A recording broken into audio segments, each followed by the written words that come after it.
getting rid of we ways, yes. We dance for all our readers, yes. So who does matter the party? I'll tell you it. Shout this like them nowhere. We represent. Who's the body's passing? For savage. Them no crazy like them. Cause we from up in mountain we die. And when it comes to fighting we don't play.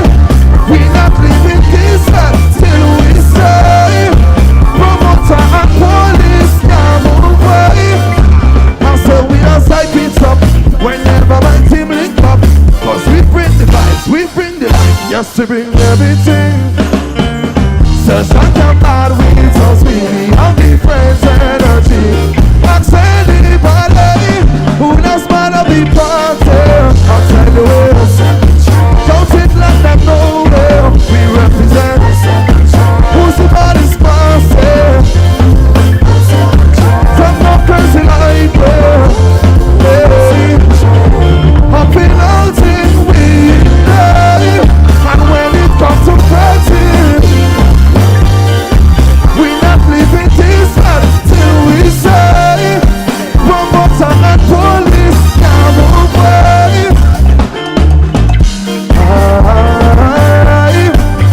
We turn these vibes up, party like a holiday.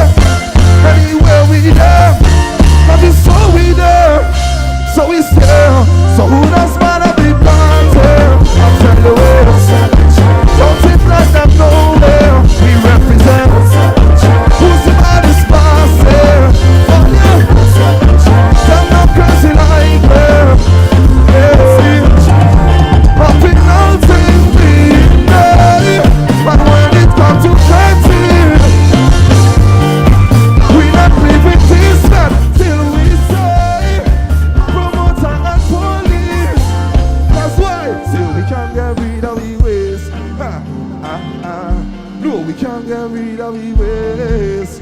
I say no, we can't get rid of the ways. No way. So we can't get rid of the ways. Cause why? So we there. So who does man of the party? I'll tell you it. Shout this let them know where we represent. Who's the body's passing? Them no crazy like where. Hey. Up in mountain we die. And when it comes to fighting, we not leaving this land till we say promoter and police. So, no, we can't get rid of the ways. No, we can't get rid of the ways. I say, no, we can't get rid of the ways. Grenada, Carriacou and Pity Matney, can't get rid of the ways. I say, no, we can't get rid of the ways. No, we can't get rid of the ways. What? No way. Still we can't get rid of the ways. No way. No, we can't get rid of the ways. No way. Still we can't get rid of the ways. Still we can't get rid of the ways. No, we can't get rid of the ways. Still we can't get rid of the ways. No way. No, we can't get rid of the ways. No way. No, we can't get rid of the ways. No way. Still we can't get rid of the ways. Lovely.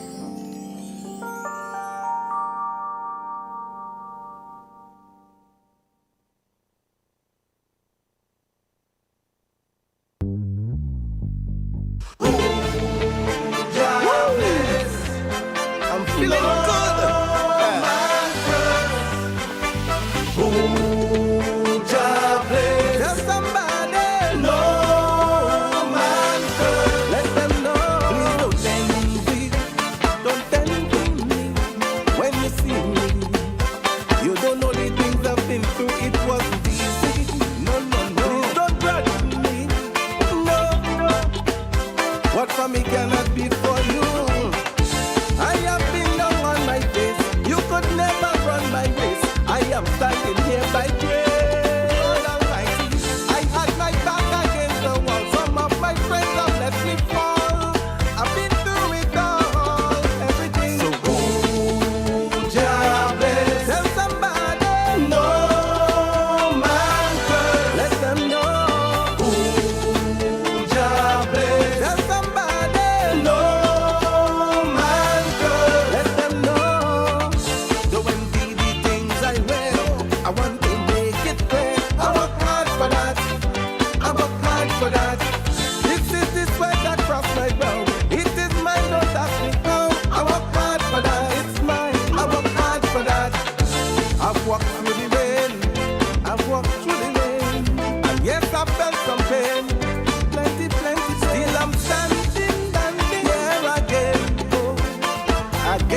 my father's house there are many mansions.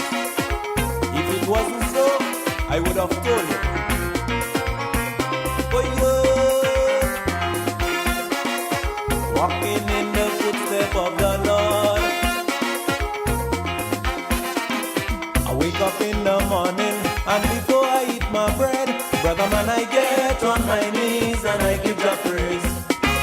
The day was not so moving, but before I go to bed, brother man, I get on my knees and I give the praise. 'Cause things could have been so different if you didn't love me. Love me. I say things could have been so very different if you didn't love me. Jah build my house, no man can break it down.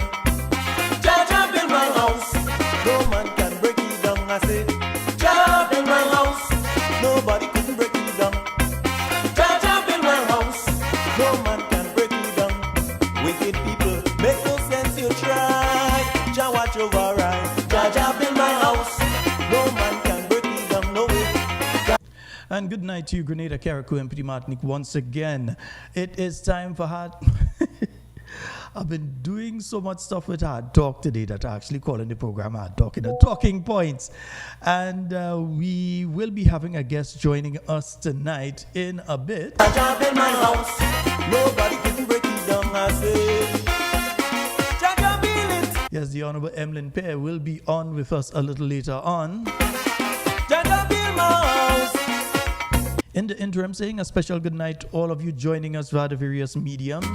Those of you joining us via social, let me see who's on the yeah. Where's Chris London? Ah, he did, man. Chris! Yeah, right. Chris London is in tonight. I see Ron Julian, Jerome Kenneth Lewis, Christopher Stewart. I see you, Jakeem Williams. Good night to you, Jakeem.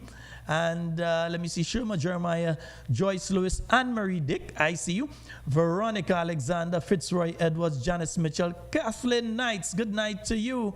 Andrea Burke, Cicely Celestine, Velma Pascal, Cindy Thomas, Anne-Marie Grant, Red Girl Pascal, Roslyn Jones, Skype Spice Fitness, Michelle Alexander, Mr. Adrian Watson, Mrs. Watts. And I see Lishra Abraham, Shajan John, Ruth Chitterman, Moko, good night to you. All right, nice. Dennis Sandy, good night to you. Francis George, and I see Joyce Lewis, Julian Noel, and Maud Martin, Bernadette Joseph, Kathleen Ledlow, Debbie Seals, Errol Bonaparte, Agnes Henry, each and every one of you. Alistair Andrews, Hillary Joseph, Rodney Barry. We say a special good night. Anastasia Peterson, Edmund Caliste. We say special good night to each and every one of you. Let me see who is over on the Facebook so far. And we have Eric Sears, Rebecca Stafford, John Mark, Ansa Landy. Good night to all of you. And Winnie Simon, Landon Jane, Nicole Alexander, Devon Haywood, Leroy St. Paul, Yvonne Courtney, good night to you. Agatha Debole, Norma Roberts, Joan Henry, good night to you, my dear. Elizabeth Douglas, Cynthia B, Anastasia Peterson, good night. And Joycelyn Francois, Evelyn Narayan, James Arnold, Olive McKeown, good night to Uncle Fluff Fluff and Mrs. Fluff Fluff. Good night to both of you, man. I hope everything is going. Marlon Panchu, good night to you. And Cynthia Bartholomew, good night to you as well. Yeah, let me see them. Let me see the like numbers going up, man. And folks, remember to like and share the program. Yeah, remember to like and share the program.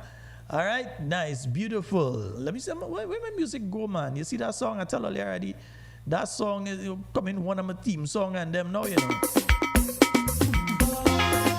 So as I said, we'll be joined by a guest in a while. In my father's house, there are many mansions. If it wasn't so, I would have told you. For you, walking in the footsteps of the Lord.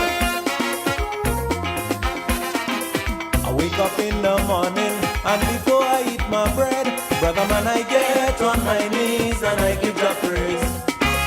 The day was not so moving, but before I got... Let me give you all the reminders here of some of the activities over the next few days.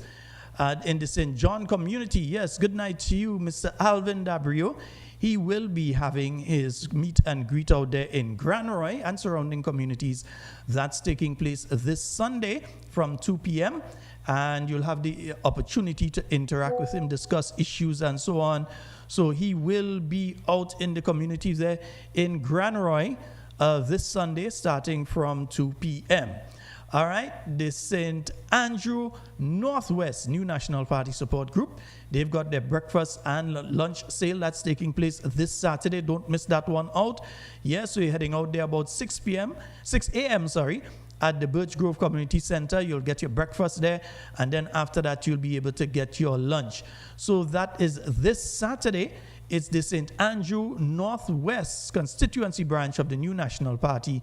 They're having their breakfast and lunch sale. That's going to be going on at the Birch Grove Community Center this Saturday. Not next week Saturday, no, this Saturday. So you know you're getting breakfast and so on. All who passing, bossmen, everybody are passing, get your breakfast there. Show your support. All right? Then remember, the big event this weekend. That's going to be put on by the New National Party New York Support Group, the Exquisite Affair. Yeah, it's an evening of elegance, style, and class taking place this Saturday up there in New York. All right, starting from 9 p.m. Music by DJ Small Clothes. Tickets only $100. And of course, you're going there in formal attire. We ain't coming in no three-quarter jeans and them kind of thing, right? Nice. Yeah, so that is going to be taking place this Saturday. Come and experience delightful entertainment. They're going to have music for you to dance and shake a leg, everything. Plus, you'll be getting to interact with executive members of the New National Party. So you know, former Prime Minister Dr. the Right Honorable Keith Mitchell will be there. He is the chairman of the New National Party, together with the deputy political leader, Senator the Honorable Norland Cox, and political leader of the New National Party will be there as well. That is the Honorable Emlyn Pierre, the lady who will be on with us in a short while. So that's going to be taking place at the Carriacou Hall, 1963 Utica Avenue in Brooklyn, New York, 11234.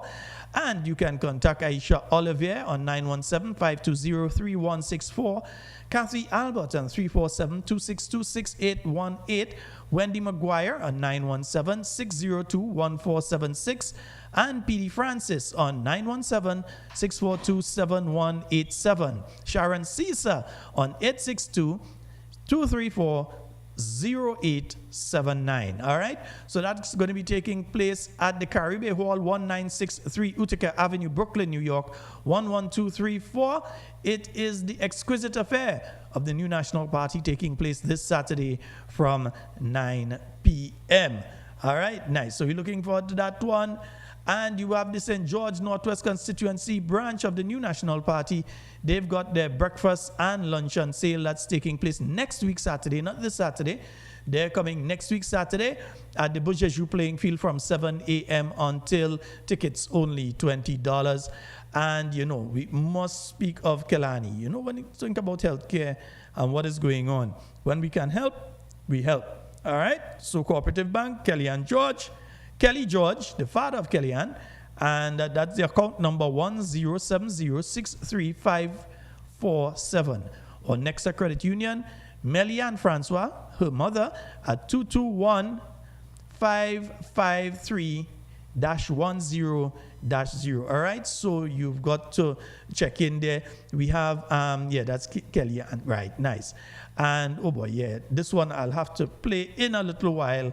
We have to hold on that one for now. We'll play that one in a little while, all right? So, yes, indeed, folks, it is Talking Points, and, you know, we've had quite an interesting week.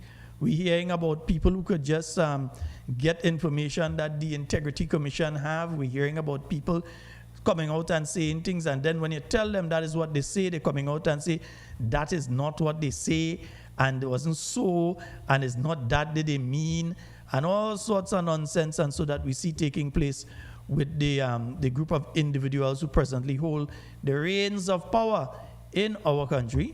We see them coming out with all the nonsensical stories and that, and I'm trying to get something up here, right, while I'm speaking with you all, because I need to keep track for when the guest has tuned in. All right. Yes, indeed. In the interim, though, I'm willing to take your calls before the Honorable Emlyn Pear comes on. So if you want to give us a call now. I will warn that I will take calls only at a specific time during the conversation with her. I hope the new setup that I've tried today works so that she will be able to hear the calls as well as I would be able to hear. And so that all of us could hear and then the nation can hear as well. All right, so we're going to be trying that out.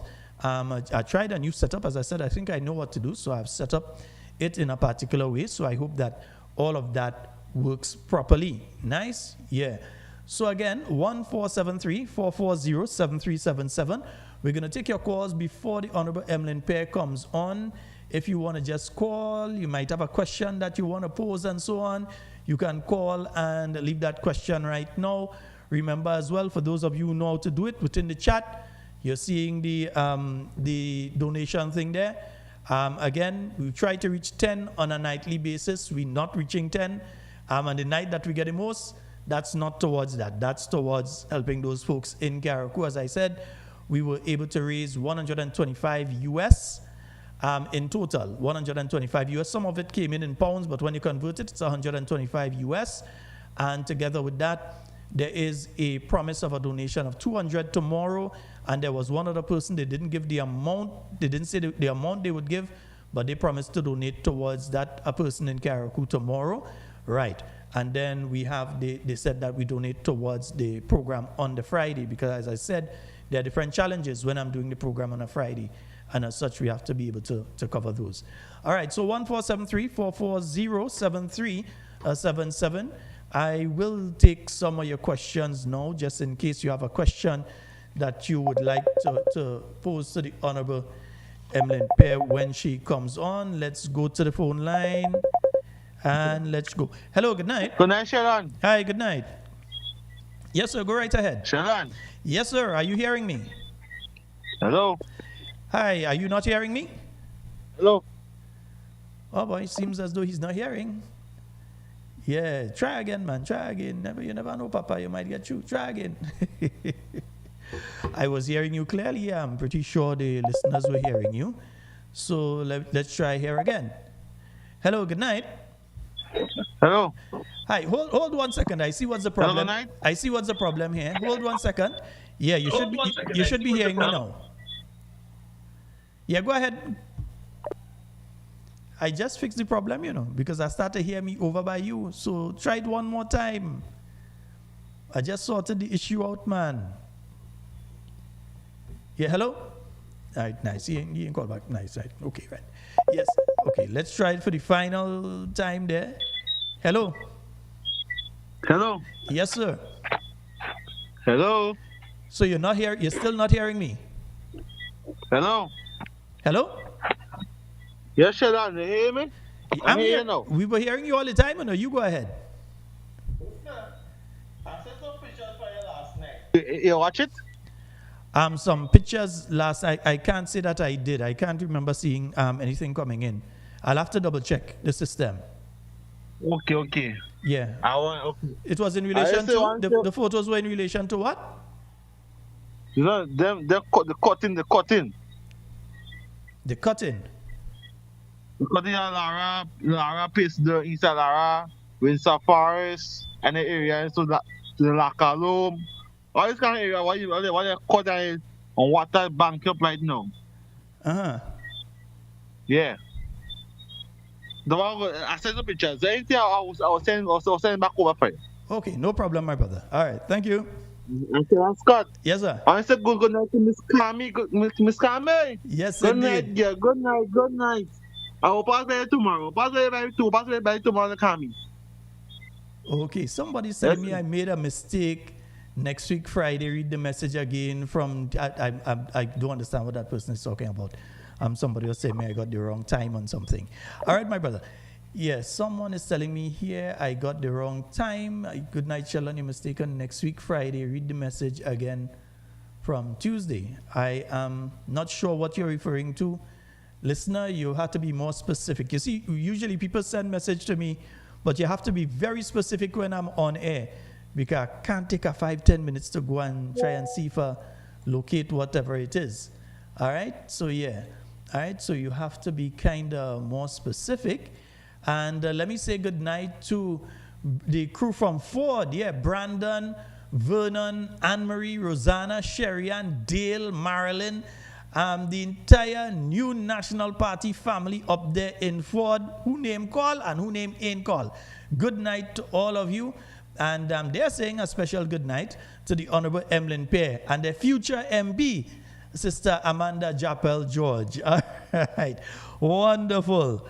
What? Let me see. Boy, all you just catch me on some kind of time there. Yeah. Let me see if I can put this on here. Nice. In my father's house, there are many mansions. If it wasn't so, I would have told you. Oh, yeah. Walking in the footsteps of the Lord. I wake up in the morning, and before I eat my bread, brother man, I get on my knees and I give the praise. The day was not so moving, but before I go to bed, brother man, I get on my knees and I give the praise. Yeah, so let me see. I'm trying to see. I'm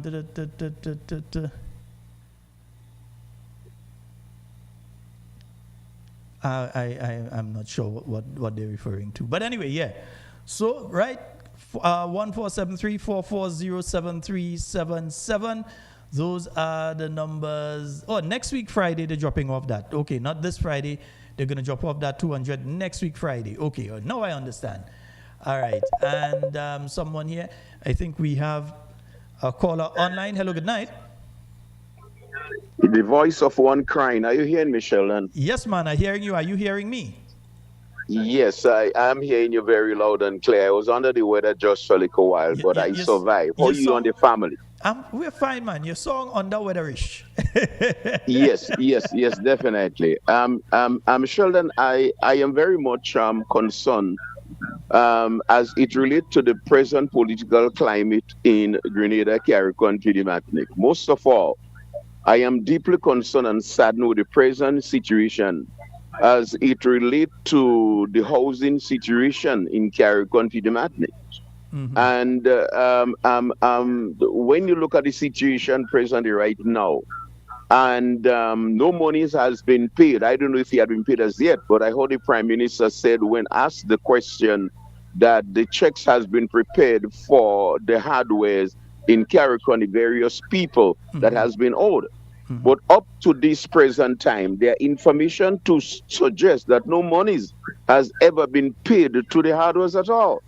And as a result Pastor, of that, that's the same information I'm getting because I'm speaking to people who are in holding pattern, waiting on this thing, living in tent, the breeze mashing up, they start to strip the tent, and they are waiting on this. And they said that when they checked with, I could name the hardware, that they checked with, and they checked to the hardware and there was nothing there.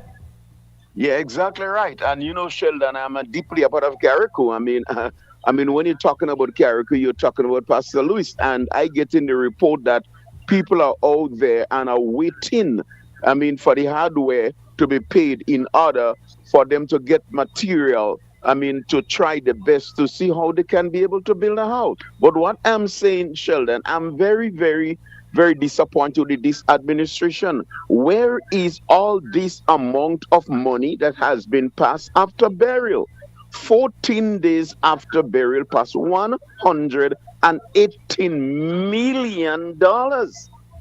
And up to this present time, the question that we have to ask, where is the money? If I have my information correct, I think it was in the month of January, the Minister of Finance says there has been approved over $400 million. Where is that money? Yeah, something is not. With those situations, under no circumstance ought there be a situation now where the farmers and the fishermen in Carriacou, where the people who are looking to build back their house and so on, do not receive the money that is due to them. That the hardware stores which have been providing services, that the plumbers, the electricians, the carpenters that have been providing services to the government of Grenada, and the small contractors, etc., that they should not have gotten their money. Where has the money gone to if these people have not been paid, and you're saying that that money wasn't even enough it done? Who was yes, but something is not right. And what I'm saying again, in a time as now, we are in the hurricane season. I look even, it was so sad to see the state and condition of the clinic in Pitimatnik. And Sheldon, I don't know. I think I was picking up some information and I need to be corrected. But after burial pass, did somebody really make a sponsor with some money to fix the medical station in Pitimatnik? Yes, I remember Mr. DeCall on behalf of an organization. Thank you, Mr. DeCall. I can't remember the specific organization, but there was a donation. Yeah. Now, I must say that there was a sod turning ceremony, I believe it was, a couple weeks ago for the rebuilding of the Pitimatnik Health Center. But as we can see, and that's recent picture, those pictures I believe are from Sunday or when. So you realize nothing really taking place still up to now. And but what I'm saying again, finally, Sheldon, no, watch. And the thing is that so many projects had been hold up as it relate to housing, but look at the timing for the hold up during the hurricane season. I am begging, I am asking the Prime Minister, Mr. Deacon Mitchell, if you're not aware of what is happening, I'm asking you please to investigate some of your ministers. Something is not right, Mr. Deacon Mitchell. Yeah, the man something is not right. Too much money has been collected after burial. We should not be in that situation, especially the people in Carriacou and Pitimatnik. Listen, Sheldon, I am really totally disappointed. I am upset. It is heartbreaking what is happening. Am I coming to the conclusion that Grenada is in free fall, the country is broken, and there is no money? There is more question and answer. Take care, Sheldon Scott. All right, my brother. And folks, before let me put let me silence this side here. So we will stop for the calls and thing for now. Let us go over and I think it's important for you to hear from the political leader of the New National Party. And we go hear from her before she even come on too. We're hearing from her otherwise. There has been much talk in the public domain regarding allegations of corruption involving Honorable Andy Williams. These allegations are serious. They go to the heart of trust, transparency, and accountability in public office. And I agree that the people of Grenada deserve answers, not speculations, not spin, and certainly not backroom politics. Now, I want to be very clear here. Every citizen is entitled to due process. Every citizen is innocent until proven guilty. That principle is fundamental to our democracy. It is foundational. But when serious allegations are made by a citizen who is offering evidence and has pointed to several instances of corruption surrounding this member of government, there must be a clear, independent process that allows for thorough investigation by the government. We don't need political defense. We don't need vague statements by colleagues and representatives of political organization, the organization he represents. But what is even more troubling and should concern every law-abiding citizen is the recent statement made by an executive member of the National Democratic Congress, Honorable Ron Redhead, saying publicly that he received documents from the Integrity Commission that indicates Honorable Andy Williams is innocent. Let us pause here. Since when? Since when does the Integrity Commission issue private documents to political parties behind closed doors. This definitely crosses the line. It undermines the independence of the Integrity Commission. It threatens the very trust that the public should have for anti-corruption institutions. And it sends the wrong message to our people that ministers can be cleared by whispers and backdoor briefings rather than through transparent processes. I therefore call on the Prime Minister of Grenada to speak clearly on this matter. I call on the Integrity Commission to affirm its independence and to clearly indicate whether such information was conveyed to a political party or representative of a political party. As opposition, we continue to raise these matters not to score political points, but because Grenada deserves a government that it can trust. Over the past few days, Yes, indeed, and I don't think the Honorable Emlyn Pierre could have put it any better. Yeah, I mean, we're still trying to understand this thing. How can a man come and say that how he do? I mean, a political party doing an investigation in relation to something of that nature is, if it were not so serious, I would say that it is laughable. If it were not such a serious matter, I would have been tempted to say that it is indeed laughable. That you can have a political party and somebody from the political party come in and claim, we do investigation, well, I do my investigation, and this is what I've come up with, and that kind of thing. I mean, come on, man. It goes against the Integrity in Public Life Act.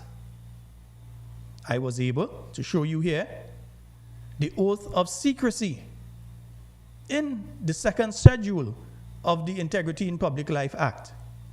I was also able here to show you, I believe it's section 36 or 39, one of them, somewhere around there, and section 46, was it, or 47, somewhere around there too. We're able to show you the two sections that speak to the confidentiality of any documentation that is brought in. Because, make no bones about it, what is being created here is an atmosphere of fear, so that anybody that wants to bring in information, anybody that would like to bring in information, that individual will be afraid, because they would consider, hey, I could bring it in and some political person would just come and be able to access it. So I may see that Minister A or Minister B is doing a corrupt act, and I may go and say, okay, let me go to the Integrity Commission with that information. And after I go to the Integrity Commission with that information, next thing you know, you're hearing the person say they have the information and they know who bring it in. There has to be, and you see, that's why this administration, these individuals, before they got into office, they spoke of Freedom of Information Act. This is something the New National Party has no problem with, but as usual, the NDC does promise these things, and it does be the NNP who does really put them in place. Because remember, Integrity in Public Life was passed back in 2007, you know. It was not enacted by the incoming NDC administration in 2008. They never enacted it. It took the New National Party to come back in 2013, amend the act, also the Anti-Corruption Act, and bring them into fruition. Actually create the commission and everything. Enact the act. Don't just pass it in Parliament, but to actually enact it. Make it into law. Because when it's passed in Parliament, that doesn't mean it's law. There's still a process. Governor General have to sign. And then even after that, you still have to be doing the different things like putting the commission together and all of that. It took the New National Party to come back into office in 2013 to get that aspect done. It was not the NDC that was speaking about transparency and good governance. It was not the Tillman Thomas administration. Even before they had to lock down the Parliament, because they're afraid, even before they had to lock down the Parliament, they had enough time to bring that to Parliament. They never brought it. They never brought it to Parliament. There was no attempt to bring it. It took the NNP, the same group of people who they're saying all kind of negative about, who they just call corrupt. Who did us call thief? Who did us call all kind of thing? The same group of people come and bring the law. And the law is there now that says to them, if you believe we are corrupt, if you believe we are crooks, if you believe all these things, here is the law. Utilize it against us. And up to now, Jody, we're waiting still. So folks, we're in holding pattern, waiting for the Honorable Emmeline Pierre. Let me just see if I have a feeling that the Honorable Emmeline Pierre, I might be waiting for her, and she might be waiting for us, So let me just double check and make sure everything is okay here. Nice. Let me just get that and get this. Love me. I say things could have been so very different if you didn't love me. Job in my house, no man can break it down. Job in my house. And this is, I tell you, that's my team song. Jaja build my house. Nobody can break it down, Yeah. Nobody can break it down. Job in my house, no man can break it down. Good night to the Grenadian treasure, the King Mana Jamo, yeah? Watch over right. Job in my house, no man can break it down. I don't think Grenadians understand what you have with King Mana Jamo, man, yeah. I say, Jaja build it. Jaja build my house. On solid rock I stand. Oh, your father, oh Lord. And what irks me more than anything is that after you hear all these accusations, the Prime Minister of this country, he came on last week Tuesday, he had program, he came on this Tuesday. He was on the week before that. These accusations have been out there. He has never addressed them except to say to his supporters, don't bother with them when they're talking about that. You see the difference in leadership? A leader would have directly addressed the issue. If you as a leader believe that nothing wrong has been done and you have evidence to prove that nothing wrong has been done, then you come out to the Grenadian people and you say, listen, let's just put an end to this thing. Nothing wrong was done. This is the situation. The Honorable Andy Williams, this has been misunderstood, whatever it is. He'd have come out directly and say that. But up to this point in time, he refuses to do so. He has not come out and said a single word up to now. He has not said a single word in relation to this issue up to now. That is not leadership. That definitely is not leadership. You're hearing his people going out there and saying all sorts of negative things. You're seeing his people going out there and they're making all sorts of nasty statements about people, all sorts of things. You never see him once correcting his people and saying, don't do that. I continue to say, the person who I shall be bringing on momentarily was my boss prior to the 2008 election and continued to be my boss up to this day. And I could tell you, if I say something out of the way, I know she's going to call me. And I know that the other boss that I had, Dr. the Right Honorable Keith Mitchell, I still consider him a boss. That if I was doing a radio program and I said one word out of place, I would see the phone ringing. You can't say that about the present Prime Minister. You can't say that. You can't say this. He had the wherewithal to understand the importance of how to lead. And let's see if we're getting the audio clear here. Folks, I believe we have the Honorable Emmeline Pierre on with us. Good night to you, Honorable Emmeline Pierre. Are you hearing us clearly? Good night to you. Good night to all of your viewers, all of your listeners. Good night, everybody. All right, let me just bring you up, let the people see you, man.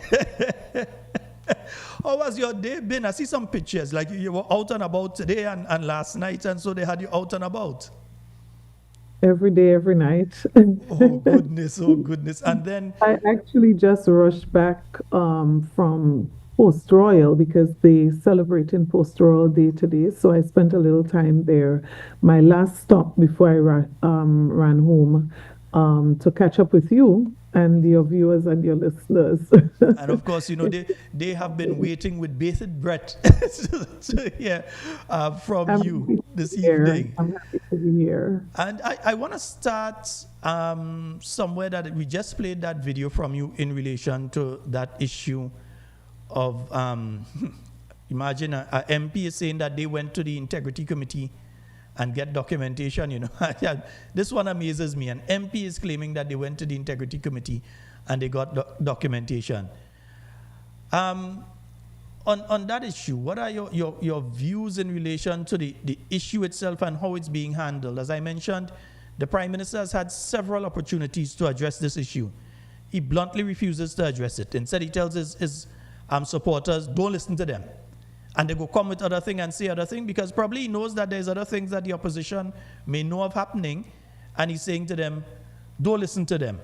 Your views on that style of leadership. I've worked with you before. I know up to now, even if I say something out of the way here, I will get a call or a message that says, no, we have to do better than that.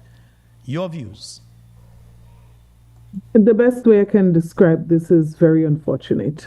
You can't have a situation like this and the Prime Minister of this country, leader of this country, does not clearly make a statement as to the position of the government on this matter. Because when the individual spoke, Honorable Ron Redhead, he spoke as a member, as a senior member of the National Democratic Congress. And so I would have hoped that the Prime Minister, in his capacity, not as leader of the party, but as Prime Minister of the country, would have immediately issued a statement in that regard. This has crossed the line big time, and I cannot understand it. It wasn't a slip of the tongue. I find it extremely difficult to understand the statement that was made by the member.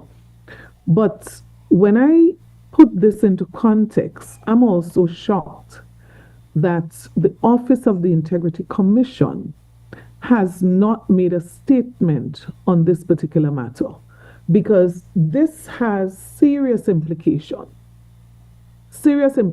as to how do we trust an institution that is supposed to be so important in this country. And to have a member of a political organization indicating that he has access to the Integrity Commission's office and he's able to access documents from the Integrity Commission, in my opinion, this requires urgent response from the Integrity Commission and the Prime Minister of this country. That is what I would say.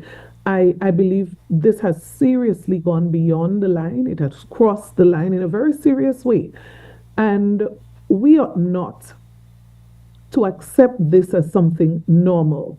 This has never happened in the history of our country. It has never happened since the establishment of an Integrity Commission, and it ought not to just pass as something that is normal, that just happened. This is a serious threat to democracy in this country, a serious threat to the operation and the independence of institutions that are supposed to function independently. How do you, as a member of a political party, whether NNP, GULP, it doesn't matter what P, whoever it is, how does anyone from a political organization access documents from an Integrity Commission? The world must be looking on and having serious questions about what is happening in Grenada. Now, you've mentioned the Integrity Commission there and the statements that were made by the MP. In fact, they're trying to gaslight us into believing that is not what he said. I mean, everybody's heard the two instances where he referred directly to the Integrity Committee. They can't tell us that is not what we heard. But you've been mentioning the Integrity Committee there. There's also another issue that you have recently highlighted regarding the electoral office and the electoral process in Grenada. You've highlighted that prior to the 2022 election, your administration, the NNP administration, had plans for revamping the electoral system, because what we have, I don't even know if it is being updated. The software, from what I know, cannot be updated. So they're in dire straits. What is the present situation with the electoral office that you have been hearing? Are people going to register and they can't register?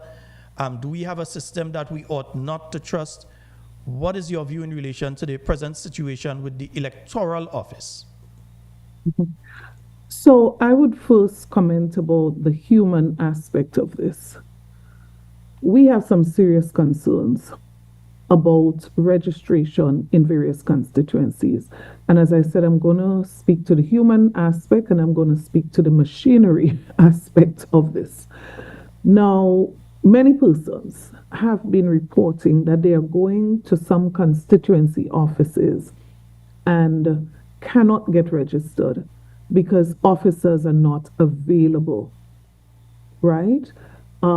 Whether they are closing the doors, I will be back, whatever the case might be. We expect that these offices should be open between 8 a.m. and 4 p.m. at the least. Of course, you cater for a lunch break. And so if I go there between 12 and 1, I can expect maybe that somebody is on lunch and they're not available. Maybe there might be the odd cases, for example, if the supervisor of election calls a special meeting of office staff, and the public must be aware of this, you see, because if I take a bus from point X in the constituency and it costs me $3 or $5, whatever the case might be, to go to get registered, and I have to pay to go back home because that person just decided they're going to Grenville to shop, for example. I'm just using Grenville as an example, right? Or they're going to pay a bill or something. I have to pay the bus to go back home. But remember, if it's costing me $5 to get there, I have to find another $10 on another day to go back. Now, if I go back that second time and the machine is down, what is it costing me to get registered in Grenada? And I'm saying that those in authority must urgently review and investigate what is happening in the various constituencies as it relates to registration of people in various constituencies. So you have the human element, the machines. Now we know those machines or those systems, whatever they are, have been malfunctioning for quite a while. And there is no excuse under the sun why we have not yet procured a new system and would have started registering people under that new system. And I said there's no reason under the sun because when this administration came into office, the process had started. As a matter of fact, there were consultations around the country as it relates to this new system. I keep saying and I keep asking, who is it that would have given instructions to abandon that process? The process of securing a new system for registration, because we know the current system is on life support. And that is why on any given day, you can possibly hear that in no constituency, no one can get registered. Any constituency you go, it's quite possible on any given day that you cannot get registered because the system is not functioning. We've known that the system has not been functioning for years. And that is why the NNP administration moved very quickly with the support of all of the stakeholders to begin the process to secure a new system. Why have we aborted this process? Why are we dragging our feet to have a new system in place? And I want to make this appeal. I've made the appeal several times, and it appears that there are persons who are not anxious to have a new system and to get people registered as they have a right to be registered. But we continue to make that appeal. Very, very unfortunate in this modern times that you would have a situation in a modern democracy, you would have a situation where people want to be registered, cannot be registered. Now, if you were talking about 1962, for example, I could understand this. But we are in 2025, and we cannot have a situation where human beings, people, are making decisions to interfere with the democratic rights of individuals. Political leader, we've just spoken about the Integrity Commission. We've just spoken about the electoral process. We are seeing various aspects of government that people seem to have lost trust in. Is it now a situation, in your view, that Grenadians are by and large losing trust in institutions, the institutions that are supposed to safeguard the average Grenadian, be it the Integrity Commission to safeguard Grenadians, be it the electoral process that is supposed to offer to Grenadians the opportunity to choose the government that they want? Is it that Grenadians are now losing trust in our institutions? I cannot blame any person who feels that way. I cannot blame them.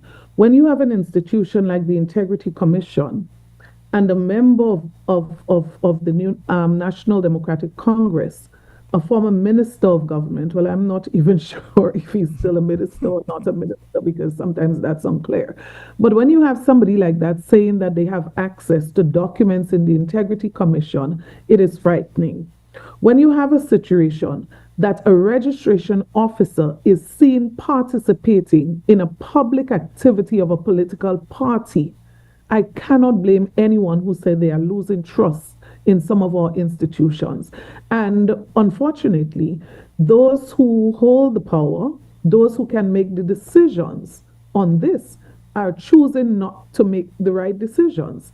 So you cannot have, listen, since I've been involved in politics, I've had the opportunity in this constituency to see at least 2 registration officers at work. One has since passed, Mr. Evelyn Frederick. Both individuals, the current individual and the one deceased, I cannot tell you what is their political preference, right? I respect those individuals. I see them as fair. I have never seen them in any political activity, not even an activity that might have the appearance to be political, right? And that is how much I feel confident those individuals could be respected by both sides of the fence. They are professionals in their own right, and they are fair in their own right. I believe whatever they do or say to side A, they would do and say to side B. That is what a registration officer is supposed to be. Somebody that you have trust and confidence in, and the general public must not be of any impression that they favor a particular side. Now, when you have a registration officer waving in a rally, participating in an activity of a political party, what am I left to conclude? What are voters left to conclude? How can people feel confident that this is somebody who is non-partisan, fair, can be trusted, and that we can feel comfortable in the process that they preside over? And unfortunately, the registration officer for Carriacou and Petit Martinique, we cannot speak with that certainty, and it's very unfortunate. I have absolutely no issue with the individual. Absolutely none. I remember being in Carriacou some time ago, and she presented me with one of her books, right? But this is not about individuals, right? It doesn't change how I feel about her as a person. But I'm saying this individual must understand that the conduct cannot be accepted in this particular office. And I looked at the report. The very content of her report is enough to say that this individual is not suited for this office. I mean, as I said, and I want to repeat this. I must have met this individual on 2 or 3 occasions. I have all respect for her as an individual. I got a copy. She gave me a free copy of a book. I read it. I appreciated the gift that she gave to me. But I have to say, I have absolutely no confidence in her role as registration officer for Carriacou and Petit Martinique. I would support her in any other role I can think about, but not that one. No, the report has been given. The Governor General's office has made a statement. Is there any plan on behalf of the New National Party to just drop this issue? Is it an issue that the party is just going to drop? Is there a plan of how the party is going to move forward on this issue? You've continued to speak on this issue. Is there any plan of how the party intends to move forward on the issue of the registration officer and during election? And this is the extremely dangerous part outside of registration. On election day, they become the returning officer in charge of the ballots and everything on election day. A person who has openly shown bias is in charge of the ballot box, the ballots, everything, the entire process in Carriacou and Petit Martinique. What are the plans moving forward? Let's look at this from a simple perspective.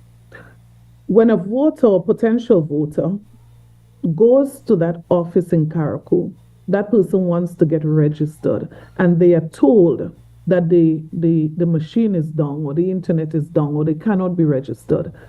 What do you think will first go through their minds? You see, we need to have confidence in these offices.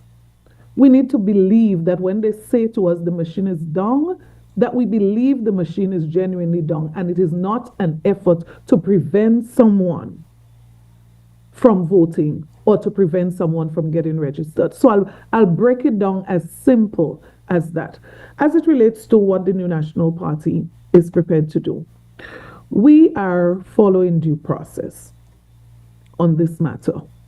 So we wrote, and I do appreciate that there was a very quick response as it relates to conducting an investigation and responding to the leader of His Majesty's opposition, right? I appreciate that. What I cannot accept is the fact that we were told that the response is that the individual would be given a warning letter, which would be placed on her file as it relates to what was. This is unacceptable. This is unacceptable. This individual should not and must not be functioning in this office. We need to lift the standard of that particular office, and we cannot continue to function with this individual presiding over the operations of the office in Carriacou and Petit Martinique. Now, so we wrote, we got a response, and we responded to the response to say that we are uncomfortable with the action that was taken. And we did so by justifying in law, why we are uncomfortable with the action that was taken. So we await a response on this matter, and I would hope that very soon we're going to get a response. And as I said, we are following due process. We expect that this would be handled internally, right, in a fashion that everyone concerned will feel comfortable. Now, if that does not happen, of course, we would be forced to invite the support of external organizations to look into this particular matter and to provide support in helping us to ensure that we feel comfortable that the next election would be one that is free and fair. And I'm just trusting that we don't have to go beyond the local situation here and that we can resolve this locally.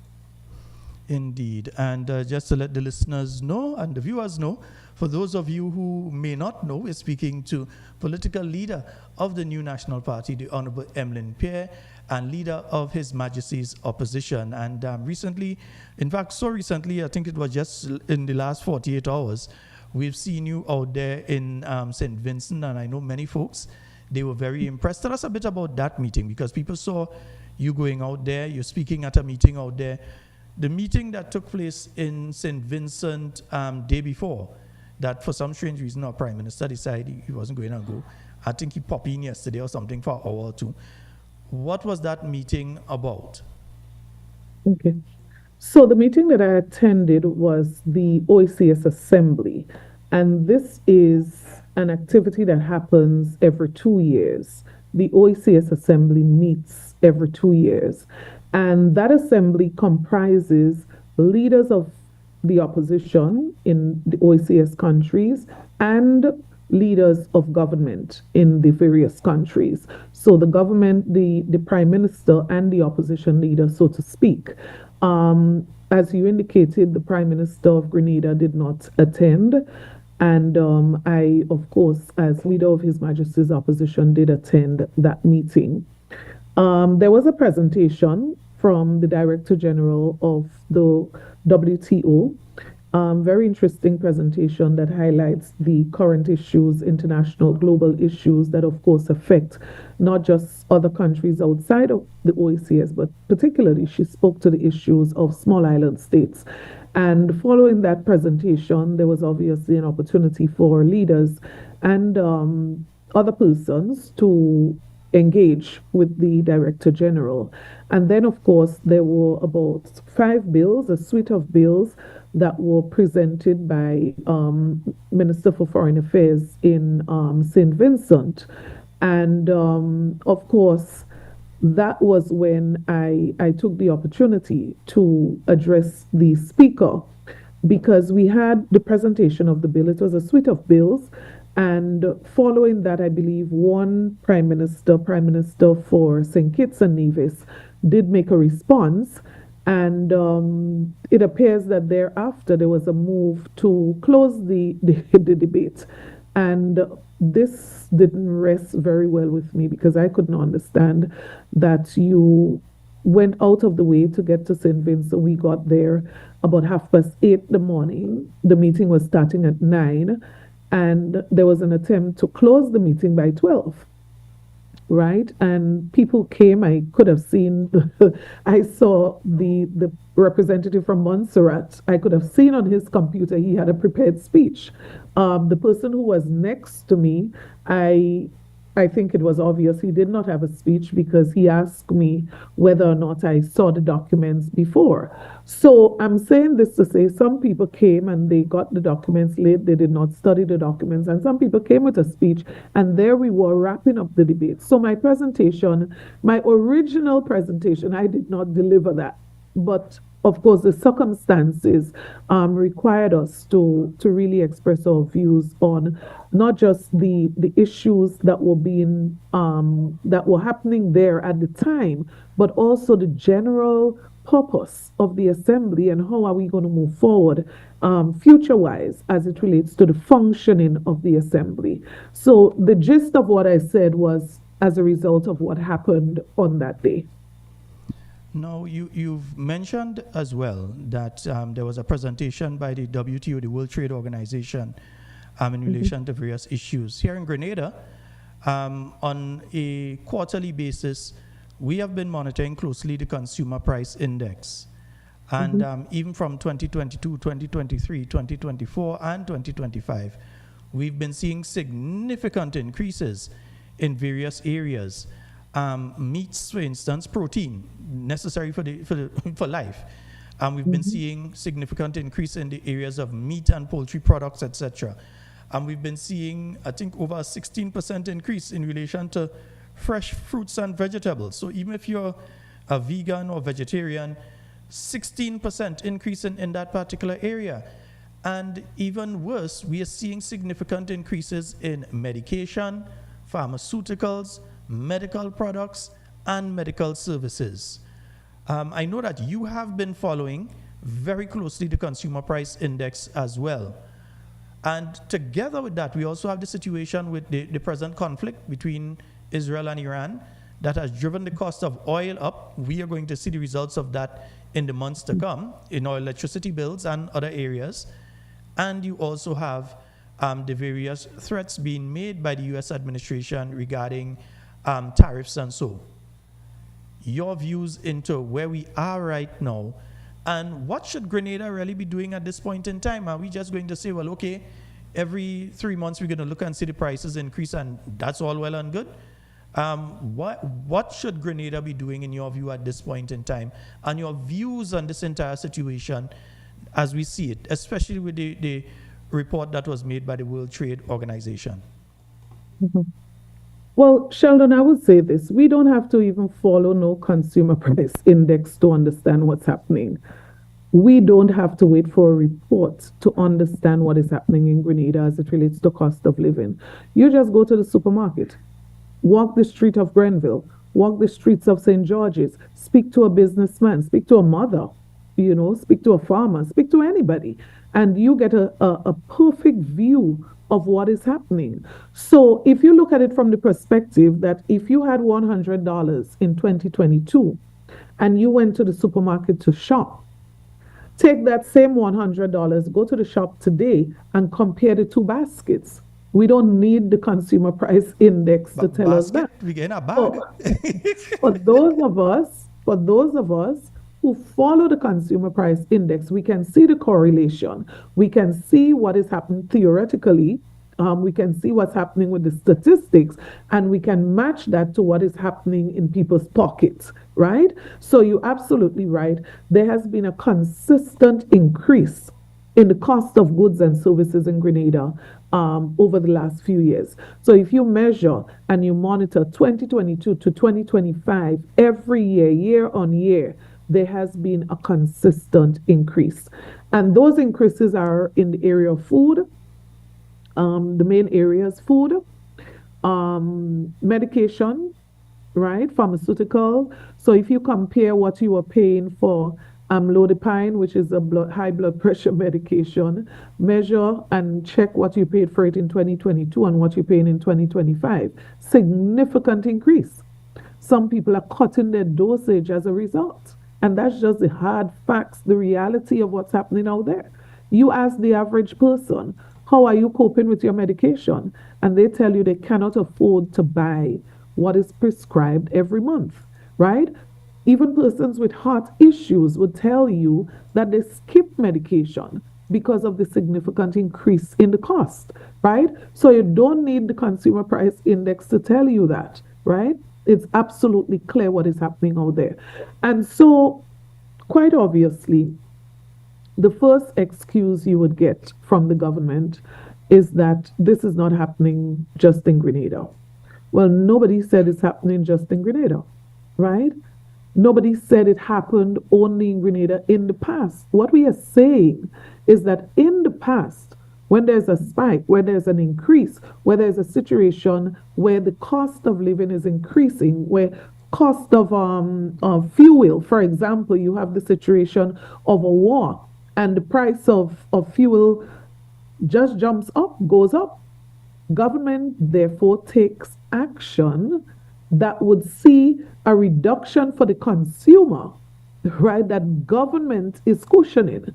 So when we spoke about a cap on gas, for example, many people didn't understand that context. What it meant is that we recognize that internationally, the price of gas is increasing. At the pump, the price is increasing. And that price at the pump is increasing to $15, $16. I think once we had 17, right? Mm-hmm. Was it? Mm-hmm. I think we went up And to, close to price, 17. the price is increasing not because of anything we're doing locally. We knew that. That's facts. It is because of what is happening internationally. So the question is, do you sit down here locally, hold your head and bawl, or do you do something so that people here do not feel the pinch and the pain that some people elsewhere might be feeling? So you ask the bus drivers, they advocated very strongly and supported the government as it relates to the cap on gas. Because think of what it would have cost a bus driver per day if they have to fill up at $15 or not 15, sorry, $17 per gallon or $16 per gallon. But what is it costing the regular traveler from Sotes to St. George's? And so what the government said is that we understand is external factors, but locally, this is what we are going to do. As a caring, responsible government who understand and empathize with people, we are going to put a cap on gas. And that cap on gas at $15 meant that even if the price, due to external factors, went up to $17, guess what? You're not going to pay the $17. You're only going to pay $15.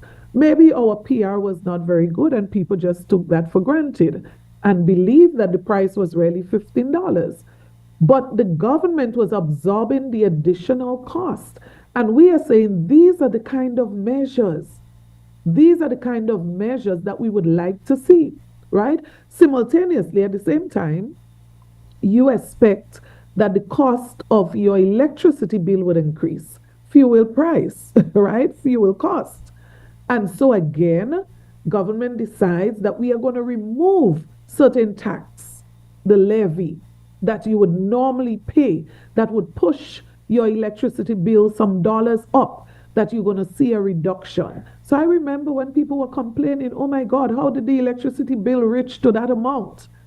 And the government went to parliament and announced on the budget, we are going to cut 25% reduction in the levy on electricity. And so we started to see electricity bills coming down. These are the kind of measures that we expect that this administration would take. When we look at persons who are in need, right? Let's just be honest. The cost of food, you must not be hurting your head whether you eat or whether you send your children to school. You shouldn't be hurting your head about that decision.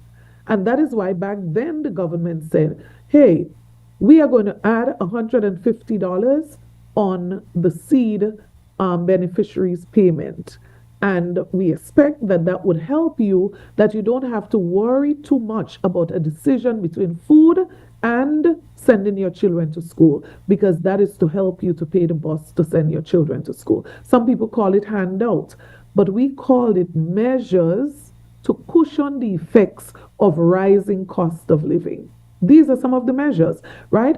Support for farmers, additional support. So there's a support that you provide ordinarily, but in circumstances, in crisis, COVID, Ivan, rising cost of living, there is the additional support that you provide. So we must see it, and we must hear government introducing new measures to match the situation. But it appears that there is a deaf ear to the reality and the cry of people out there. So in a situation like this, which is a crisis in my opinion, guess what? Government announces an increase in the cost of sugar. I mean, let us be real. Almost every household in Grenada, except those people who have become very health conscious, maybe, or those who are all diabetics in one house, decide, okay, we're not consuming sugar, we're not buying sugar.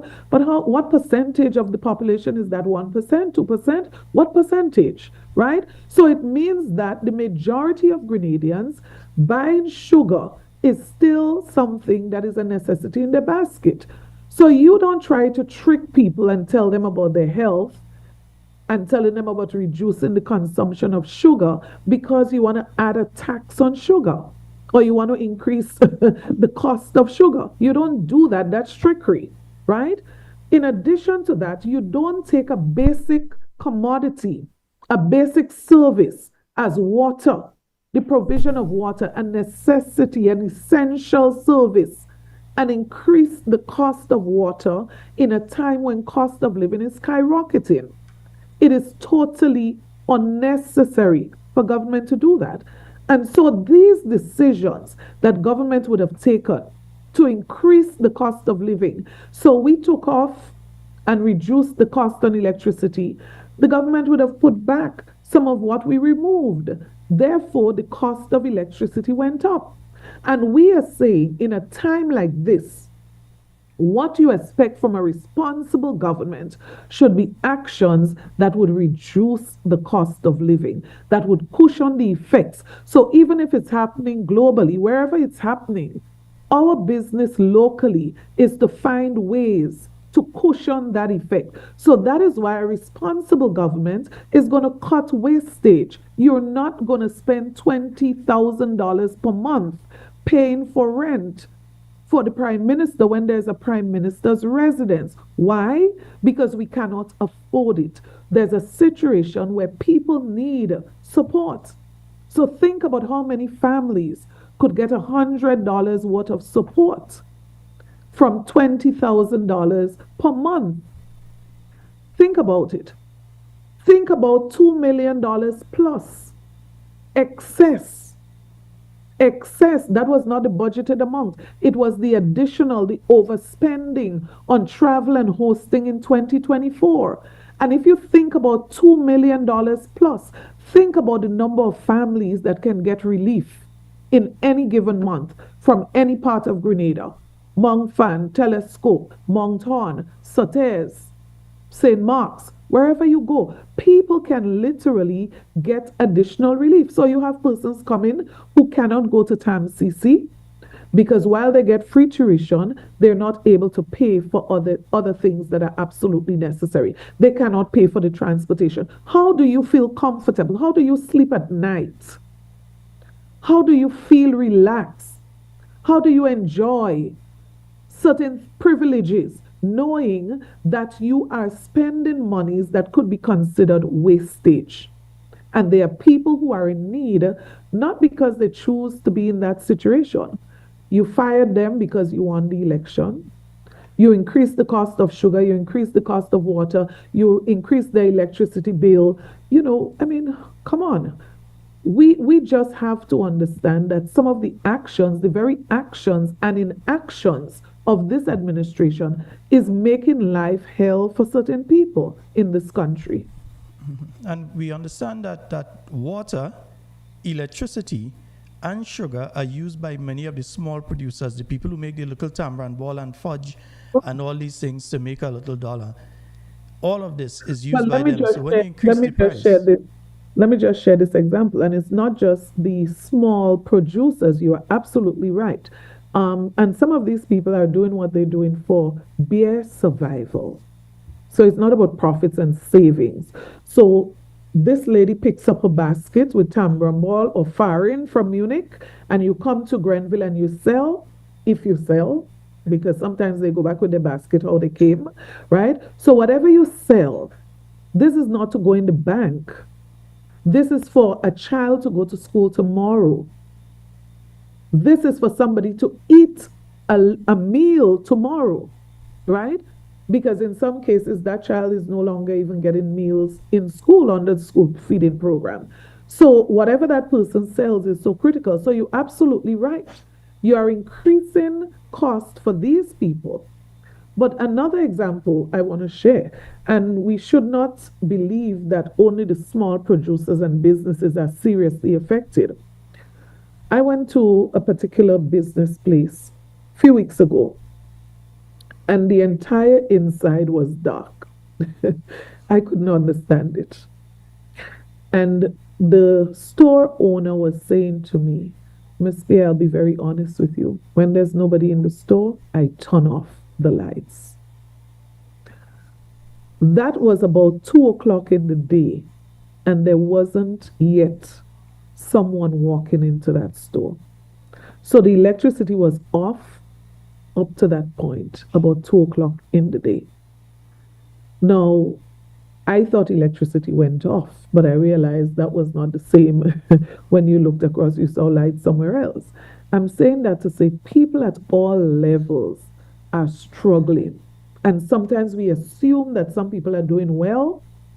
Well, there are many people, both in the middle and upper class, who are seriously affected by decisions of this administration. Persons who are in the lower class, I'm telling you, you have to think if middle and upper class in some cases, some individuals, due to certain decisions, certain circumstances are affected, you just have to wonder, what are ordinary people experiencing? There's a big distributor in Grenville, and I passed there sometime, and when I heard that person complain, I mean, I empathize, I feel sorry for him, but I thought to myself, my God, this is one of the bigger businessmen in Grenville. If he is complaining and struggling like that, then what is happening to small businesses? What is happening to the vendor on the side of the street? And so what we expect a responsible government to do is to look at initiatives, look at support programs. You know, I met a gentleman only last night, actually, only last night. And he was explaining to me what was happening in his business. And I suggested to him, I mean, quite genuinely so, I suggested to him going to GDB. And you don't want to hear the response that I got. No faith, no confidence in that institution. And it's unfortunate because I don't believe that it has anything to do with anything concerning GDP per se. But when an institution can take or make a decision to give a loan to a government minister significant resources of the bank, how do you expect a little man that is only asking for 10,000? You've given millions to people who are not supposed to legally access a loan from the bank. What do you expect an ordinary man who is only looking for $10,000 for survival? You expect him to try again? You expect him to go back? I mean, maybe I would, maybe you would, but there are some people who don't have all that we have to keep trying and trying and trying. And so I had to encourage this gentleman not to give up. But in his opinion, it doesn't make sense going to that bank because they see it as a bank for certain classes of people, certain level of people, when in truth and in fact, the very purpose for this bank, the very reason for which this bank was set up was to help ordinary people, farmers and fishermen, right? Small business owners, agro processors. This was the whole genesis. This was the whole idea for the setting up of an institution like this. And when people, going back to what you asked before about losing of trust and confidence in institution, that is how you know people are losing trust in our institutions. So I would hope that very soon we would hear this administration announce some measures, that it is going to take additional measures, not things that were done before, right? Because if you keep doing the same thing and expecting different results, it doesn't happen. So you want to see new measures taken that would help to alleviate the effects of the rising cost of living. Indeed. And we hope to see that very soon. We continue to appeal, we continue to cry on behalf of the people. Indeed. And folks, once again, for those of you just joining us, we're speaking with political leader of the New National Party, Honorable Leader of His Majesty's Opposition, the Honorable Emlyn Pear. And you mentioned something in the conversation a short while ago, the Prime Minister's residence. Now, the Prime Minister is on record. He came on to a program and he was asked the question directly and spoke to, we have plans and work should begin by the end of this year. You've been through the 2025 budget with a fine-tooth comb, and so as well with the 2024-2023. Have you seen any provisions for such a project, refurbishment of the Prime Minister's residence, either under the Prime Minister's ministry, MIT, the famous MIT, Ministry of Works, anywhere? Have you seen any provisions for this? And do you, I mean, you mentioned that you spoke on it slightly a while ago, but were you able to visit Prime Minister's residence prior to the 2022 general election? And I'm speaking about within the last few months. And is the assertion by the Prime Minister, the statements by the Prime Minister, it was unlivable and nobody couldn't live there and so on? Is that true? Couldn't people go there? Wasn't it a place that people could have lived prior to the 2022 general election and him taking office? Because now we see him spending tens of thousands on a property, and now only when questioned we're hearing, we have plans for it, this is what we're going to do. Well, my first reaction to this, I did hear the Prime Minister's statement, and the truth is, when he first said it, I thought to myself, okay, so I guess the Prime Minister wants to prepare the residents for the next Prime Minister of Grenada. That was my first. Because why would you wait close to the end of your term to begin to prepare the residents? So that was my immediate knee-jerk thought, right? But then I thought to myself, okay, then he must just be brambling us on this issue, because where is he planning to get the monies from to do this? There was no mention of this in the budget. There was no budget for it. So, I mean, who are you trying to mislead in that way? the question about whether the facility was usable up to the last election. Now, let me say this.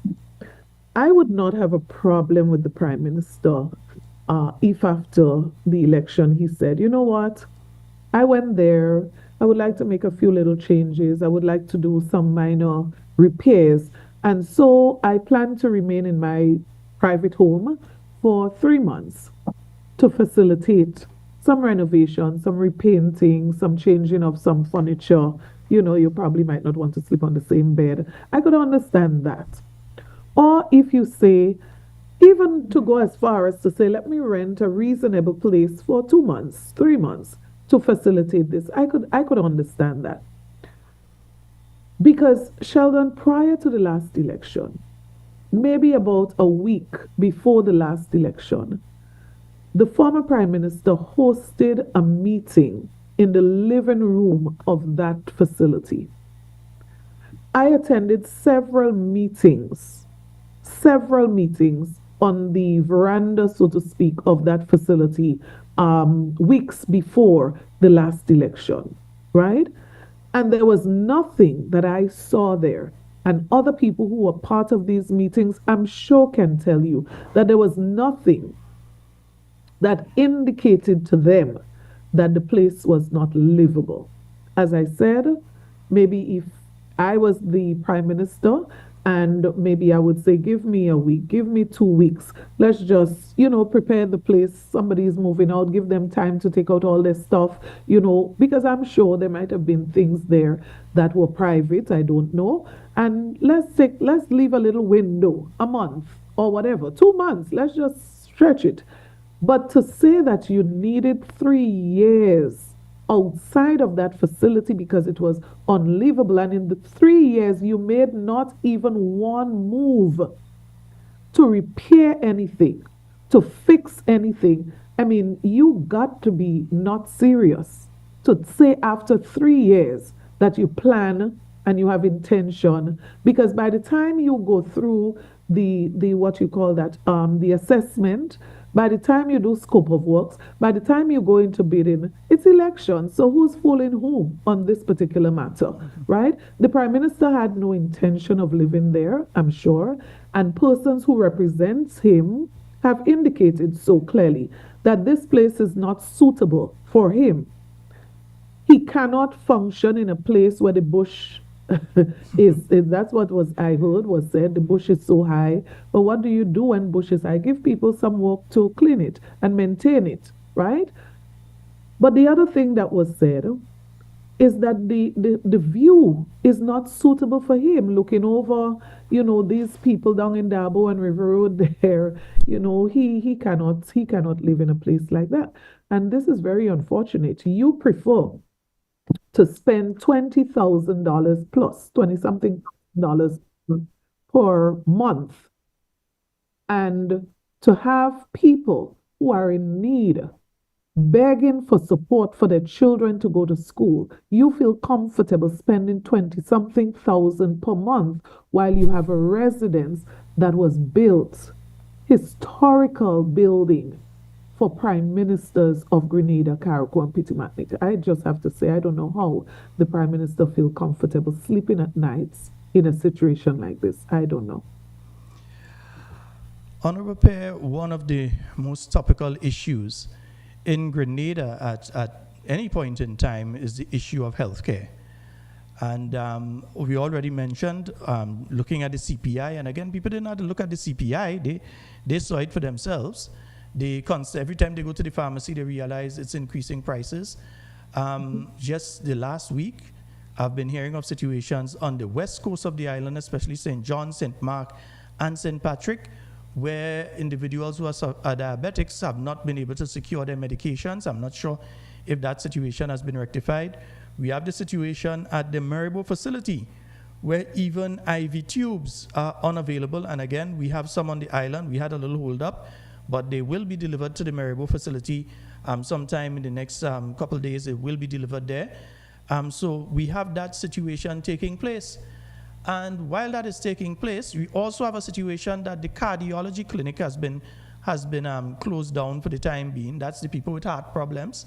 We also have the situation where non-elective surgeries, in other words, only emergency, somebody coming with a wound or so on, or appendicitis or so, emergency surgeries only are being done at the Ministry of, at the General Hospital, because the autoclave to sanitize the equipment, they have problems with it.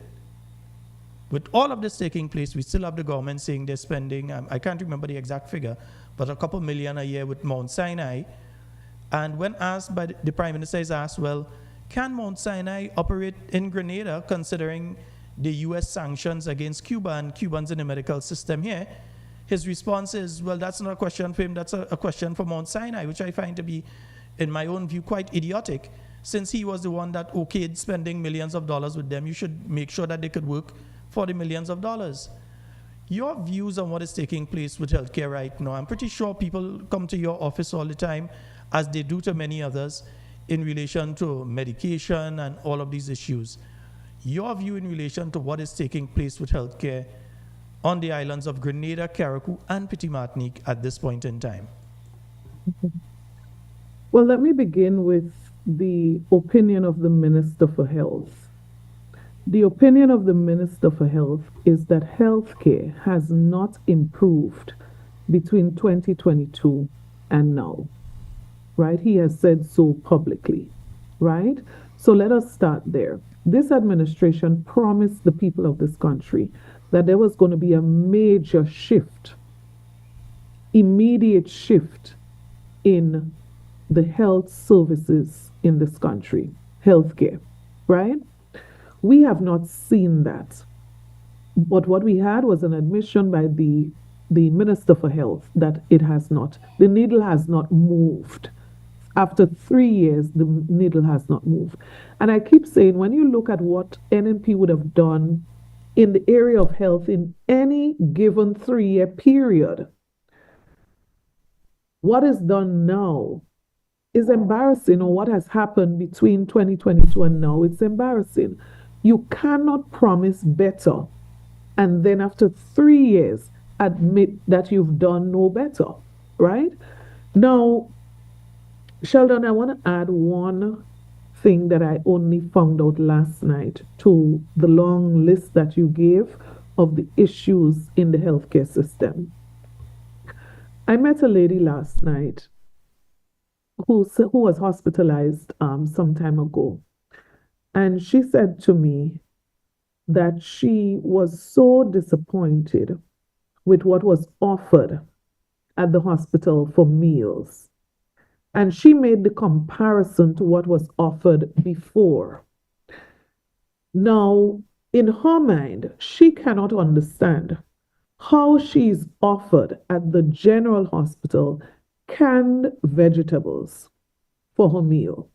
That was what she reported to me. And she said, in her mind, if you talk in health, if you talk in health care, then that should be a no-no in terms of what she received and what she reported that she received. So I don't know what's happening in terms of meals there. And it is something that I never looked into, but it's something that we may also have to look into.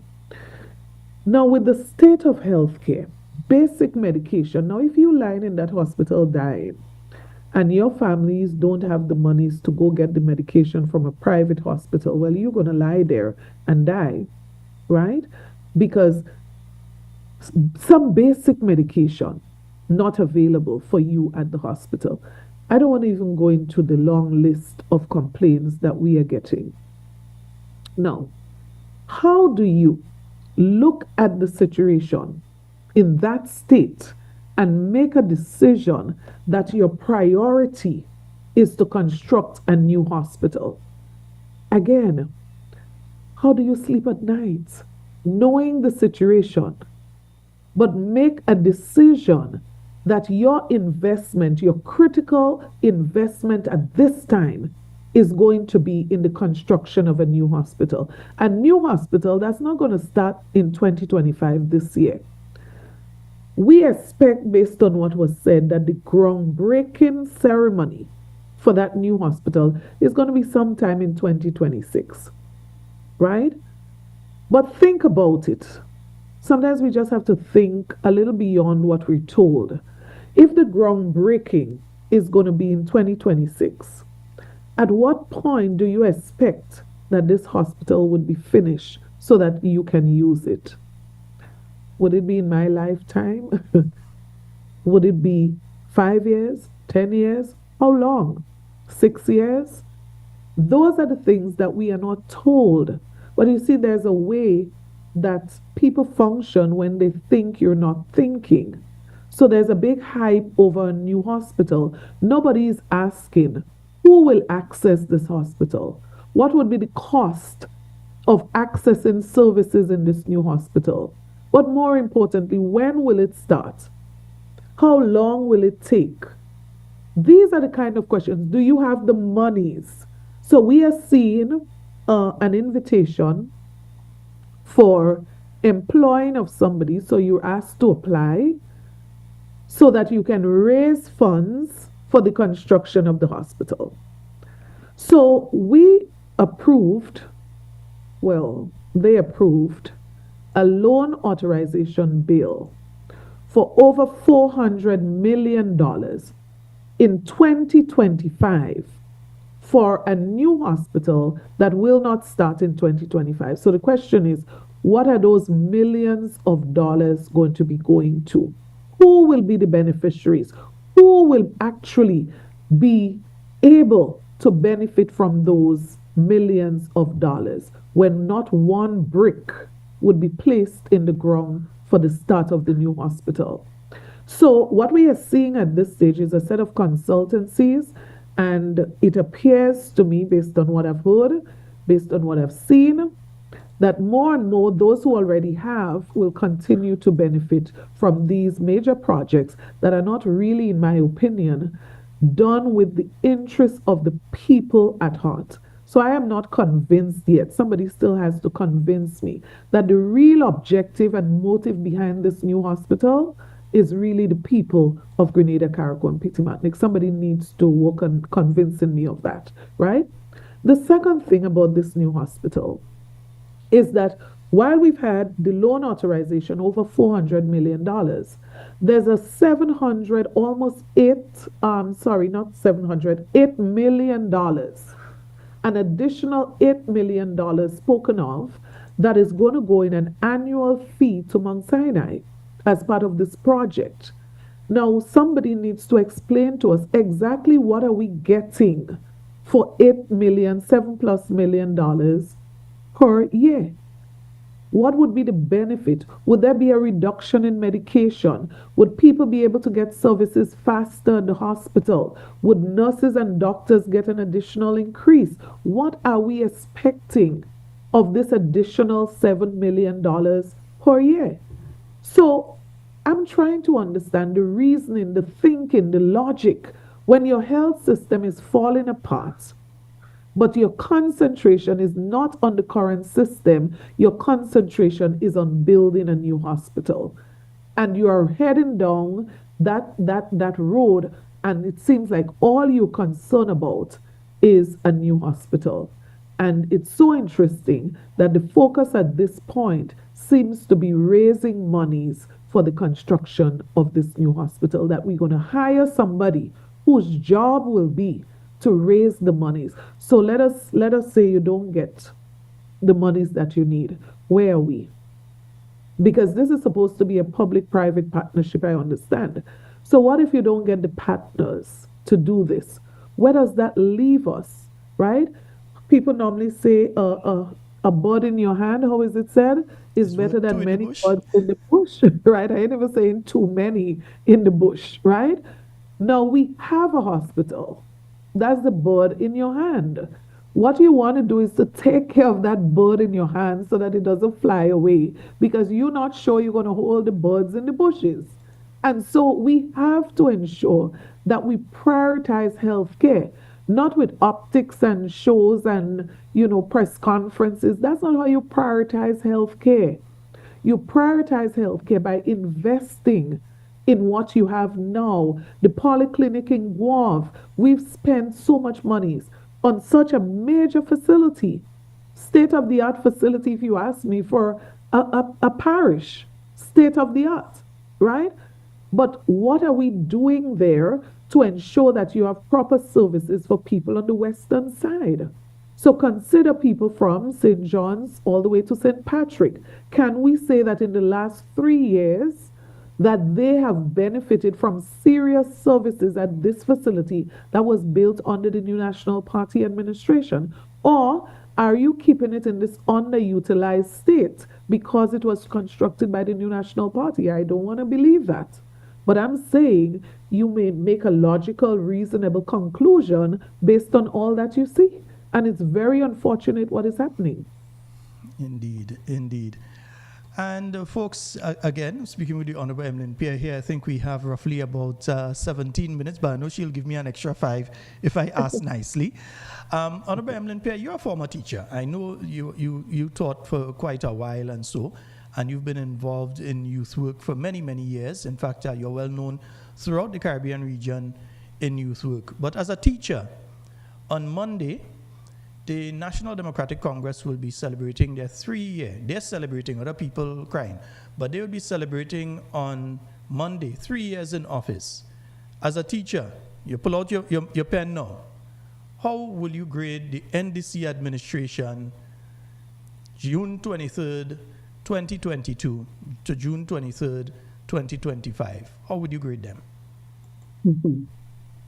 And I'll tell you what happened to me many times before. When you have a student that you expect to have done better, and you pull their paper and you start looking at the paper and you're very disappointed.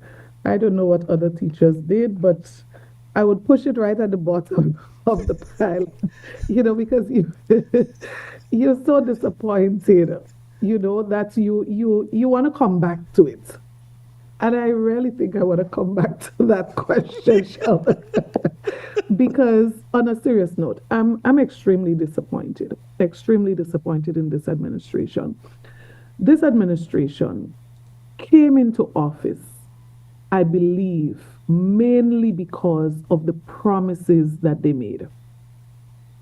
They promised, and everything was now, everything was the stroke of a pen. Everything was in 12 months. Right? Healthcare will be immediately improved.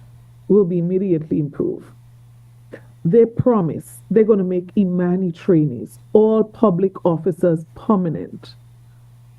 I wish somebody would give us the figure, because I'm sure it's more than 1,000 young people as part of that program who were sent home for different reasons. And reasons including wide variety of reasons. Wide varied reasons. So for example, somebody goes on maternity leave and comes back and they can't find a placement and they're just sent home. After a while, you just stop paying them. So those are included. I'm not just talking about people you call and you ask them to go home because they're in transition and if the employer, that's not what people voted for. They're Imani trainees who voted, they were supporters of the NNP. And some of them come and they admit this, Sheldon. We supported the NNP, but we decided to vote for NDC because they said they are going to make us permanent as soon as they come, right? So these people are extremely disappointed, not just me. Then you have public officers who also voted for this administration simply for one reason, that they believe when this administration came in, that they were going to be eligible for the 1958 pension. And some of these people are now very disappointed because one is either they're not eligible for even the new pension, or the 1958 pension they expected, they were told, no, you cannot have it anymore. You have to contribute, make a payment monthly to be able to get a pension that you're not going to be guaranteed for life. That is supposed to expire when your certain amount of contributions would have expired, right? So these people are also very disappointed. You want me to keep going? There are people who voted for this administration simply, which is why I just put the paper at the bottom of the stack because, you don't want to deal with that one right now. There are people who voted for NDC only because they may have gotten housing assistance from NNP. They repaired their house. But of course, you did one side of the house or you did the roof, and that's not enough, you need a new house. And they were told, you must get a house. We're going to be doing 500 per year. So even if you don't get it in year one, you may get it in year two. And if you don't get it in year, you must get it by year three. These people are also very disappointed because of these 500, well, 1,500 now houses, not one is complete of the 500 Grenadian style houses. Let's not mix things up now. We're not speaking about Build Back Better, where people contributed monies to help people get back their homes. Organizations sent monies to the government of Grenada.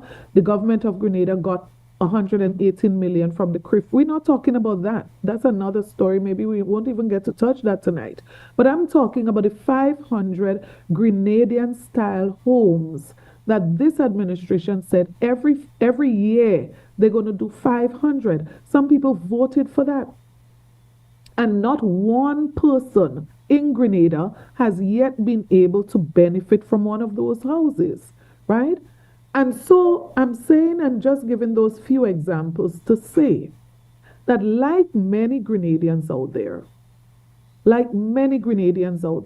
I am extremely disappointed in this administration. This administration, like every other administration, had a honeymoon, what we normally say 100 days. And within the 100 days, you could have seen that this administration started to go down a slippery slope. Within the very few days of this administration, there were sufficient signs to tell us that we were heading to some place that we would be totally disappointed. So let us just consider your salaries and your increase in salaries. When a person gets an increase in salaries, very often it is associated to performance. It is associated to the length of time that they've been on the job. So maybe an automatic increase. This administration, in very short order, before they could have even started working, the leads were leading them at that time. This administration took a salary increase. And it was not a 1%, a 2%. The size of the increase placed them higher than persons who took a salary for the last 20 years. And I'm saying, how do you expect Grenadians to grade you in such a way? Look at what is happening with the economy. Everywhere that you go in this country, people are complaining. Where are the activities to stimulate the economy? Where are the activities in communities that people are going to be able to spend, people are going to be able to buy, economic activities that make people feel that they are thriving, they are surviving, they are able to make ends meet? Where are those activities? And so all of those things would have led many Grenadians to conclude that this last 3 years, this administration has failed our people. They have failed our people. And if I try to give a mark, I'm going back to the paper, and we're marking out of 100. In fairness, I cannot say 50%. So that's where I'll start. I cannot say 50%. I cannot say 50%. Well, if I'm to mark this administration, it would be under 50%. And I do have another grade for you to give because we're also coming up on the anniversary. But sorry, Sheldon. Let me make this point. Let me make this point because you see, when you speak on those things, you don't just want to speak on your own feelings, your own emotions. We've done surveys in every constituency in this country, right? Internal surveys. And one of the things that persons have commented on is how they think this administration has performed. And I would be very honest with you, Sheldon, I have not seen one constituency where persons felt that that grade should be over 50%. So my assessment, I feel comfortable. It is within the range of what the average person feels out there. How do you think your administration, the government, is performing? Believe me when I say you go there and people will not give this government as much as 50%. Indeed. We're coming up on the 1 year anniversary of devastating Hurricane Beryl. Up to last night, we were showing some of the photos out of Windward in Carriacou and the island of Petit Martinique.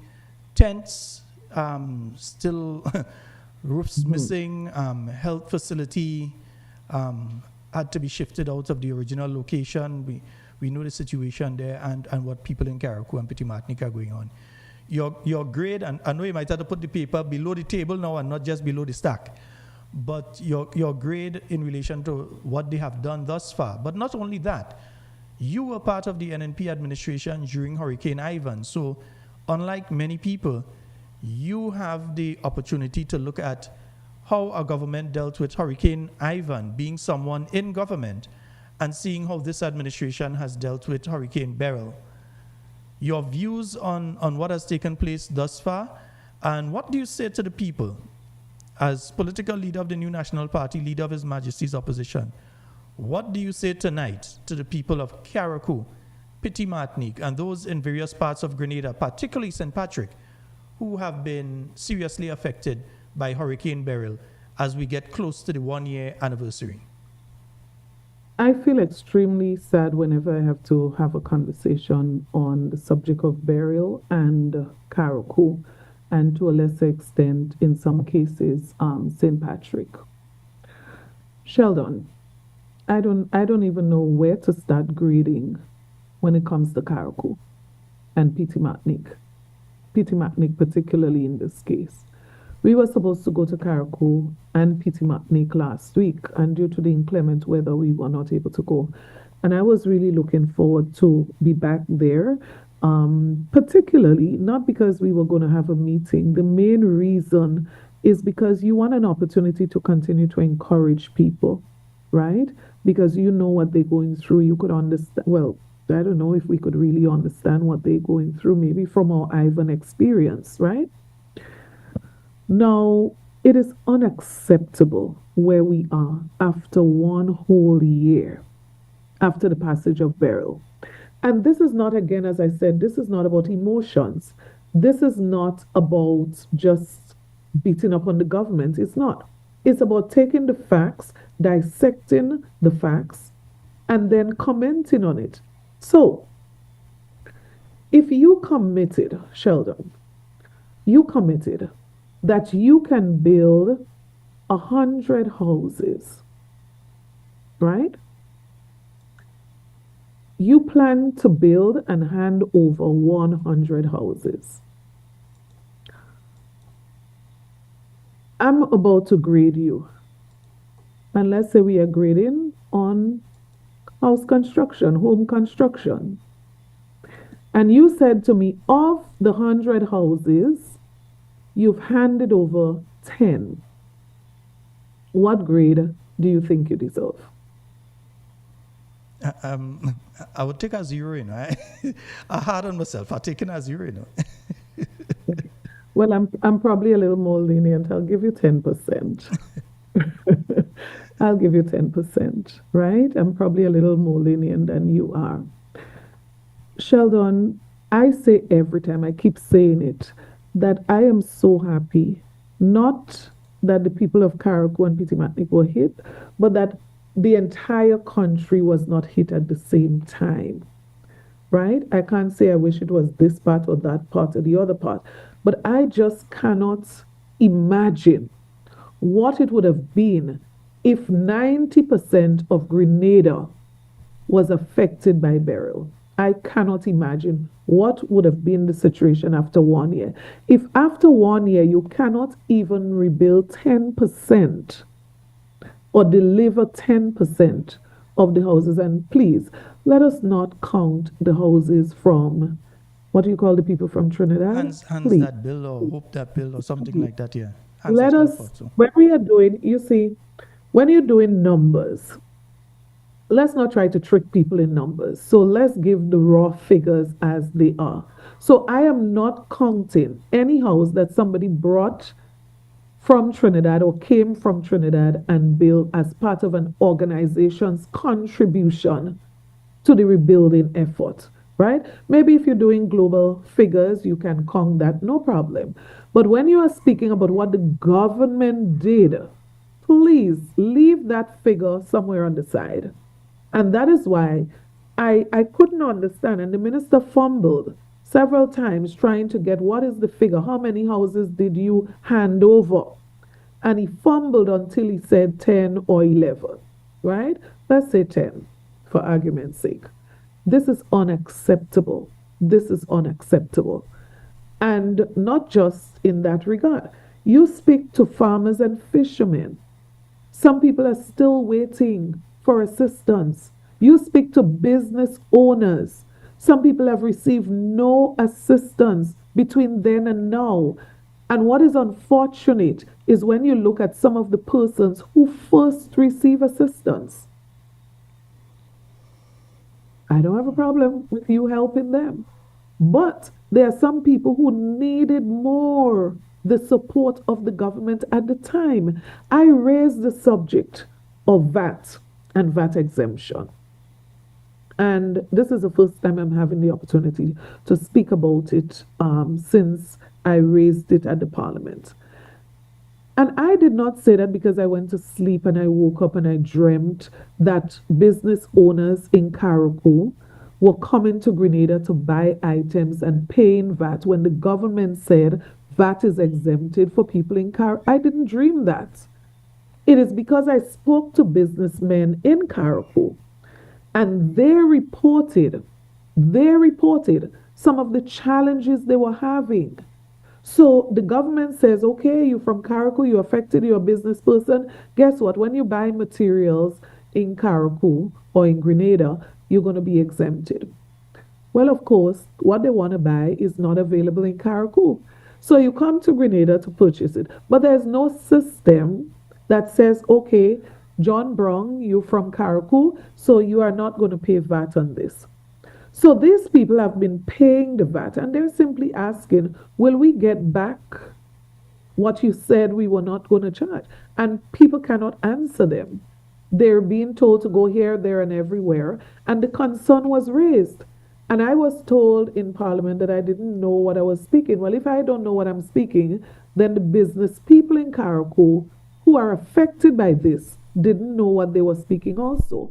So, Sheldon, quite honestly, I don't know if I can go beyond 10, 15% out of 100 as it relates to Carriacou from my knowledge. Unless I have other information other than what I have, I am prepared to review my score. You can take me to some board and we review, and if there's objection to my score, from what I know, where I sit, I am extremely disappointed in what is happening there, and it's difficult to score higher than that.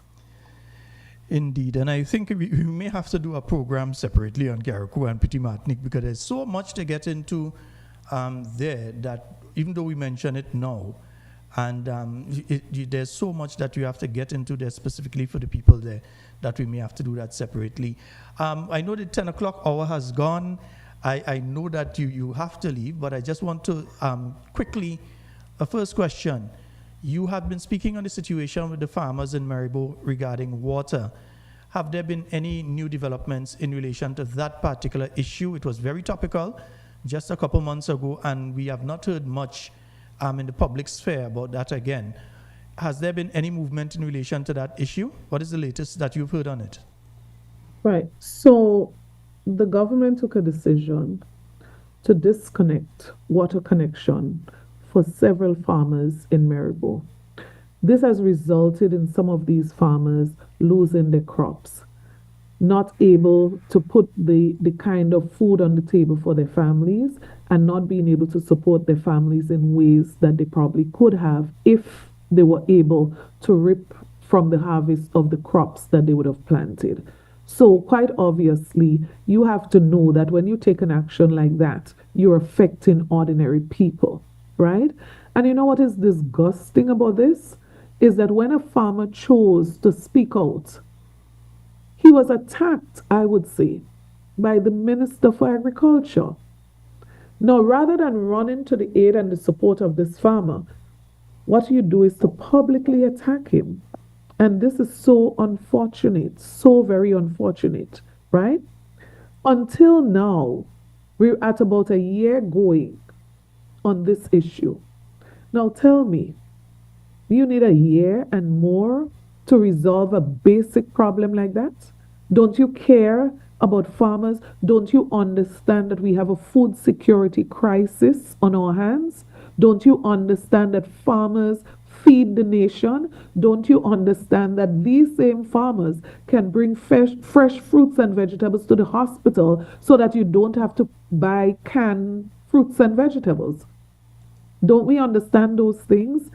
And then would act differently if we understand them. But it's obvious we don't, because this is more than a year now and this matter has not been resolved. It is extremely unfortunate, and I want to continue again to appeal to this administration. There's a food security crisis that's facing us. You go to the market and look at the cost of fresh fruits and vegetables. You look at the supply, the availability of fresh fruits and vegetables. Why do you want to suffer? Why do you want to abuse? Why do you want to attack? Why do you want to victimize farmers in this way? You should be encouraging and supporting them and giving them incentives to plant more, because that is a necessity. That is a necessity, especially right now. So, Sheldon, not being able to resolve this matter is also part of the reason why this government would score so low in my exam as it relates to their achievement. And these things, you don't just score the action, you score length of time. So my criteria, they're very detailed. Length of time that it takes you to resolve basic simple issues. So if you're going to take 1 year and more to resolve a simple matter like that, you've lost a lot of points in my exam. So that's why I said rating this administration is very, very difficult. Indeed. And as I said, I know you've got to go. Just two quick questions. The first one, recently we saw the installment of 4 caretakers on behalf of the party. How soon will we be seeing new caretakers being installed? And I don't necessarily mean new here. I mean, when will we see another batch of caretakers being installed? How soon will we be seeing that process? Because we know there's several constituencies outstanding on that one. And will we be seeing a mix, new, old, or what kind of mix? Or you're holding that one close to your chest? What will we be seeing, and how soon will we be seeing it? And how has the response been thus far to the 4 fresh faces that have been put out there? I've seen a document that was very high in praise of at least one of them, without mentioning the others. What has been the feedback? The feedback has been extremely positive for all of the new caretakers that we introduced, and they have all been hitting the ground. Of course, every person, every individual has a different style, a different way of doing what they do. Everybody is different. And so I can safely say that in all cases, they are working extremely hard. They are doing what they have to do. And we continue to give them the support that, of course, they require at this time. I'm extremely happy with the way that they've basically just fitted into and just started running, getting involved in the communities and the activities and all of the organizational work that is necessary at this time. So I want to commend all of them. They've done extremely well. And in some cases, some persons may do better in different areas. So, for example, you may have a caretaker who is excellent in, for example, social media and their engagement and involvement. And then you have another one who might be excellent in terms of engaging persons on the ground. Different persons have different styles, different ways. So I don't want to compare one with the other, because everybody have their strengths and everybody have their areas where they're excelling and they're shining. But generally speaking, I would say all of those caretakers are doing extremely well, and I'm extremely happy, extremely happy. The party is extremely happy at the progress they've made thus far. In terms of a new group of persons presented, let me say that we do have a schedule, and that schedule goes all the way up to the launch of a campaign. And we are doing different things at different timing. And of course, I won't want to be speaking of our timing publicly, but just to say that as a party, we have been working extremely hard in preparation for the next general election, and that's one of our focus at this time, ensuring that all of our caretakers and potential candidates are doing what they have to do and getting our machinery ready for the next general elections that we are looking forward to. We are really looking forward, and our supporters out there are also really looking forward to the next general elections. How challenging has it been for you coming in as first political leader of the New National Party, now leader of His Majesty's opposition? How challenging has that been for you coming in? Also, the first political leader of the New National Party who is female. Also, the second ever leader of the opposition as female. Your thoughts on women in leadership? And so, what are your thoughts in relation to women in leadership positions? Speak to your sisters tonight. So I'm going to answer the first question first. In terms of challenge, that's a hard question. It's probably the only hard question you've asked me tonight, how challenging it has been, because I love challenges. I love challenges. Challenges motivate me. Challenges causes me to, push and to bring out the best in me, I believe. And so I find it difficult to say how challenging this has been. It has been very time consuming because we took on a very heavy agenda post convention. From the next day, we were at work, and it has been very time consuming. We have been putting in a lot of work, and what motivates me is two things, I would say. One, the response of our supporters and people in general, that has been very motivating. And I'm talking about not just persons who are supporters of the New National Party, but persons who are not, right? And that is why I believe in the issue of unity. I believe in a Grenada for all.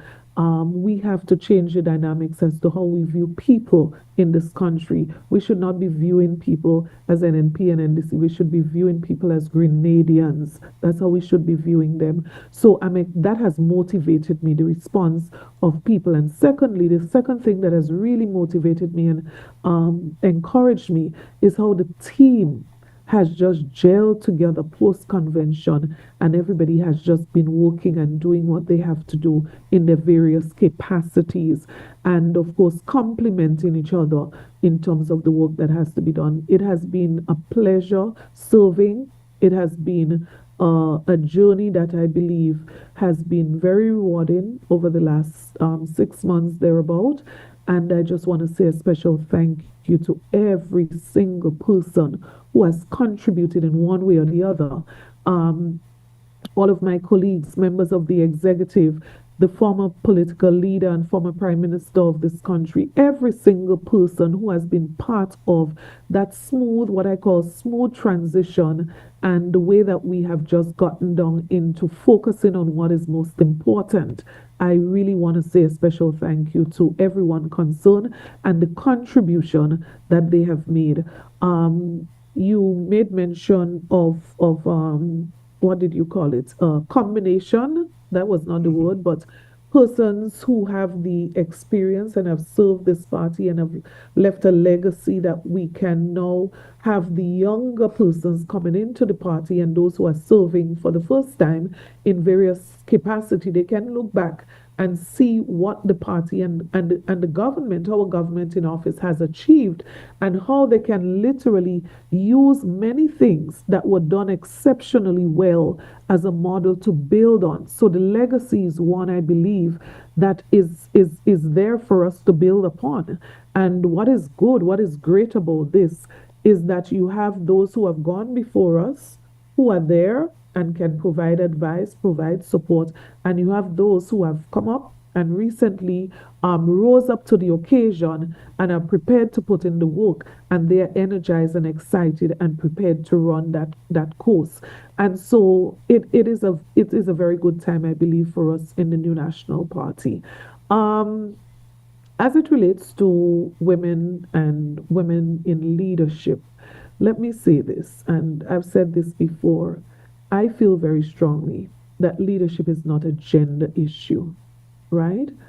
I don't believe leadership is a gender issue.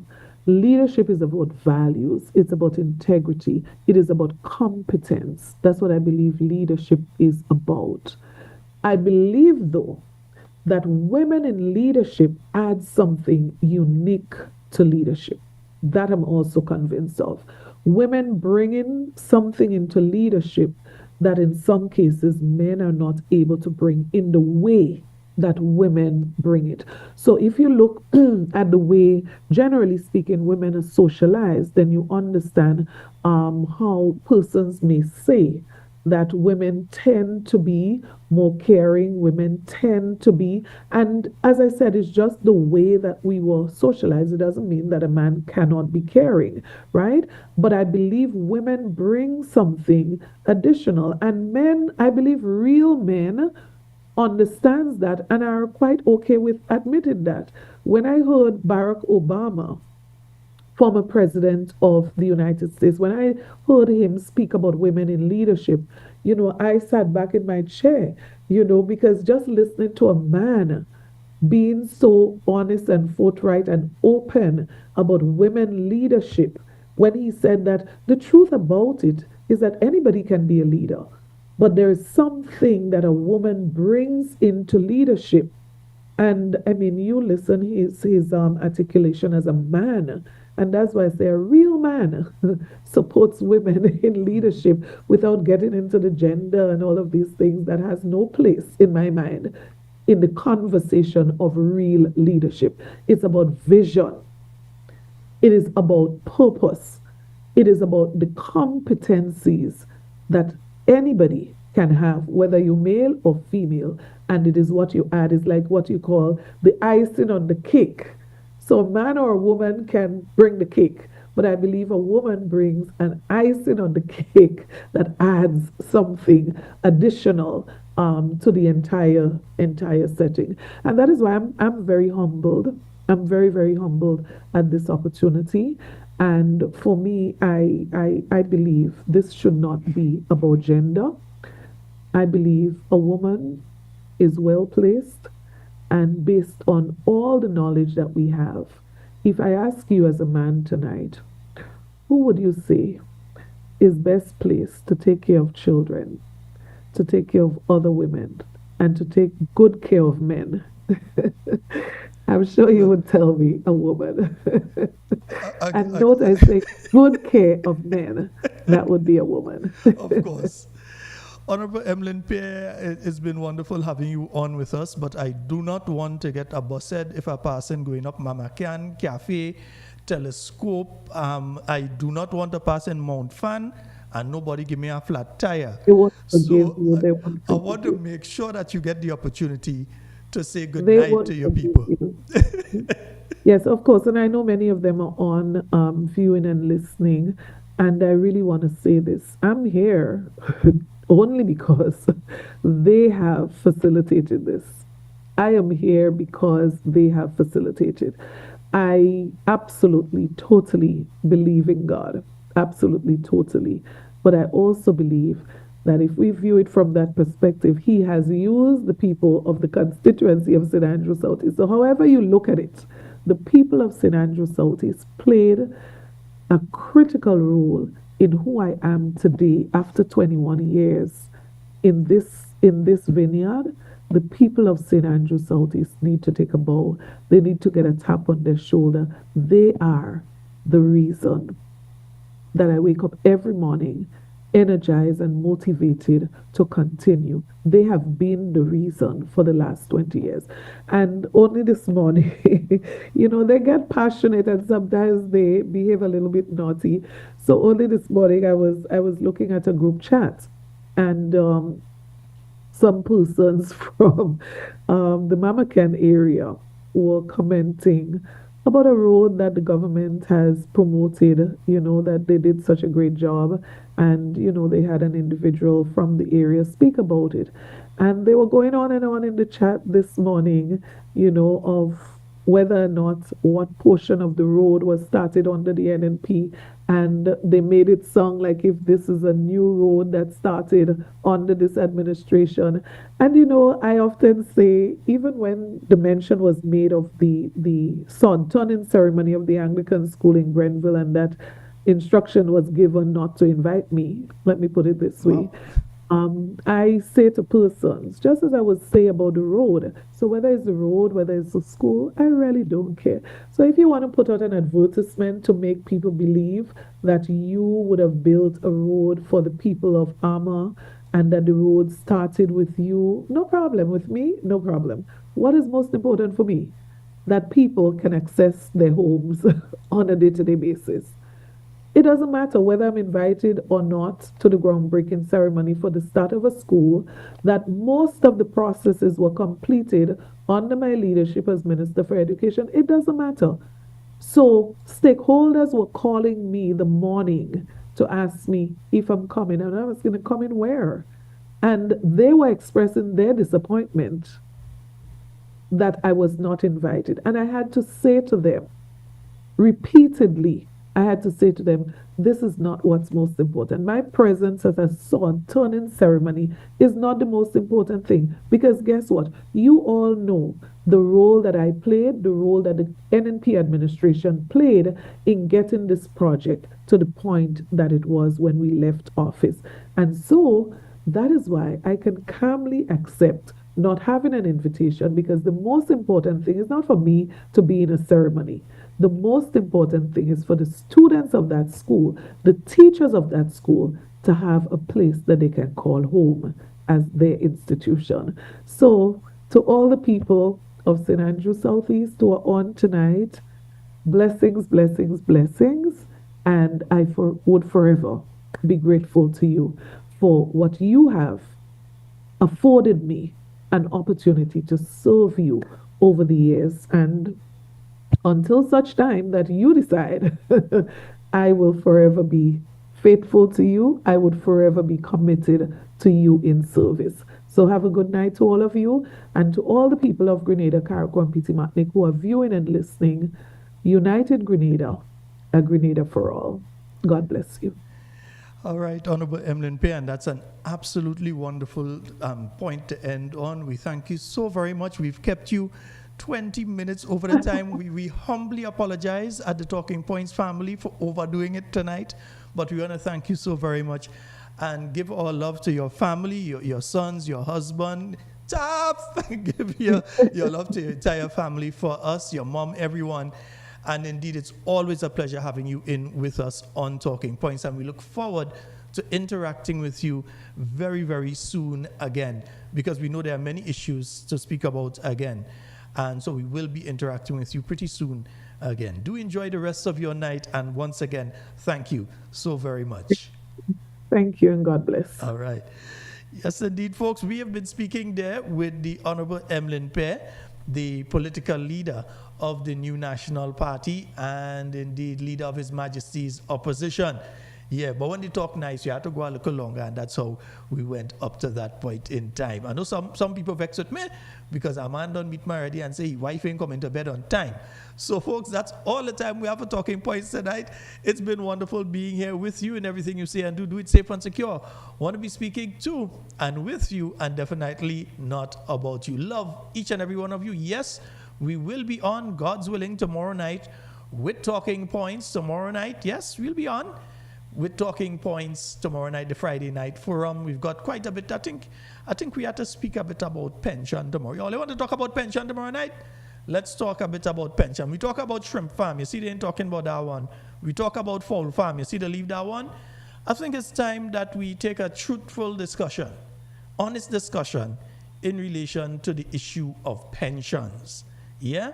Nice. Yeah, we're going to have that discussion tomorrow night amongst other discussions. All right? Thank you so very much.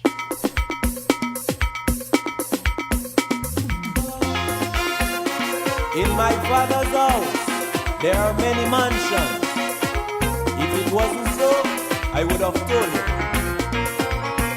For you, walking in the footsteps of the Lord. I wake up in the morning, and before I eat my bread, brother man, I get on my knees and I give the praise. The day was not so moving, but before I go to bed, brother man, I get on my knees and I give the praise.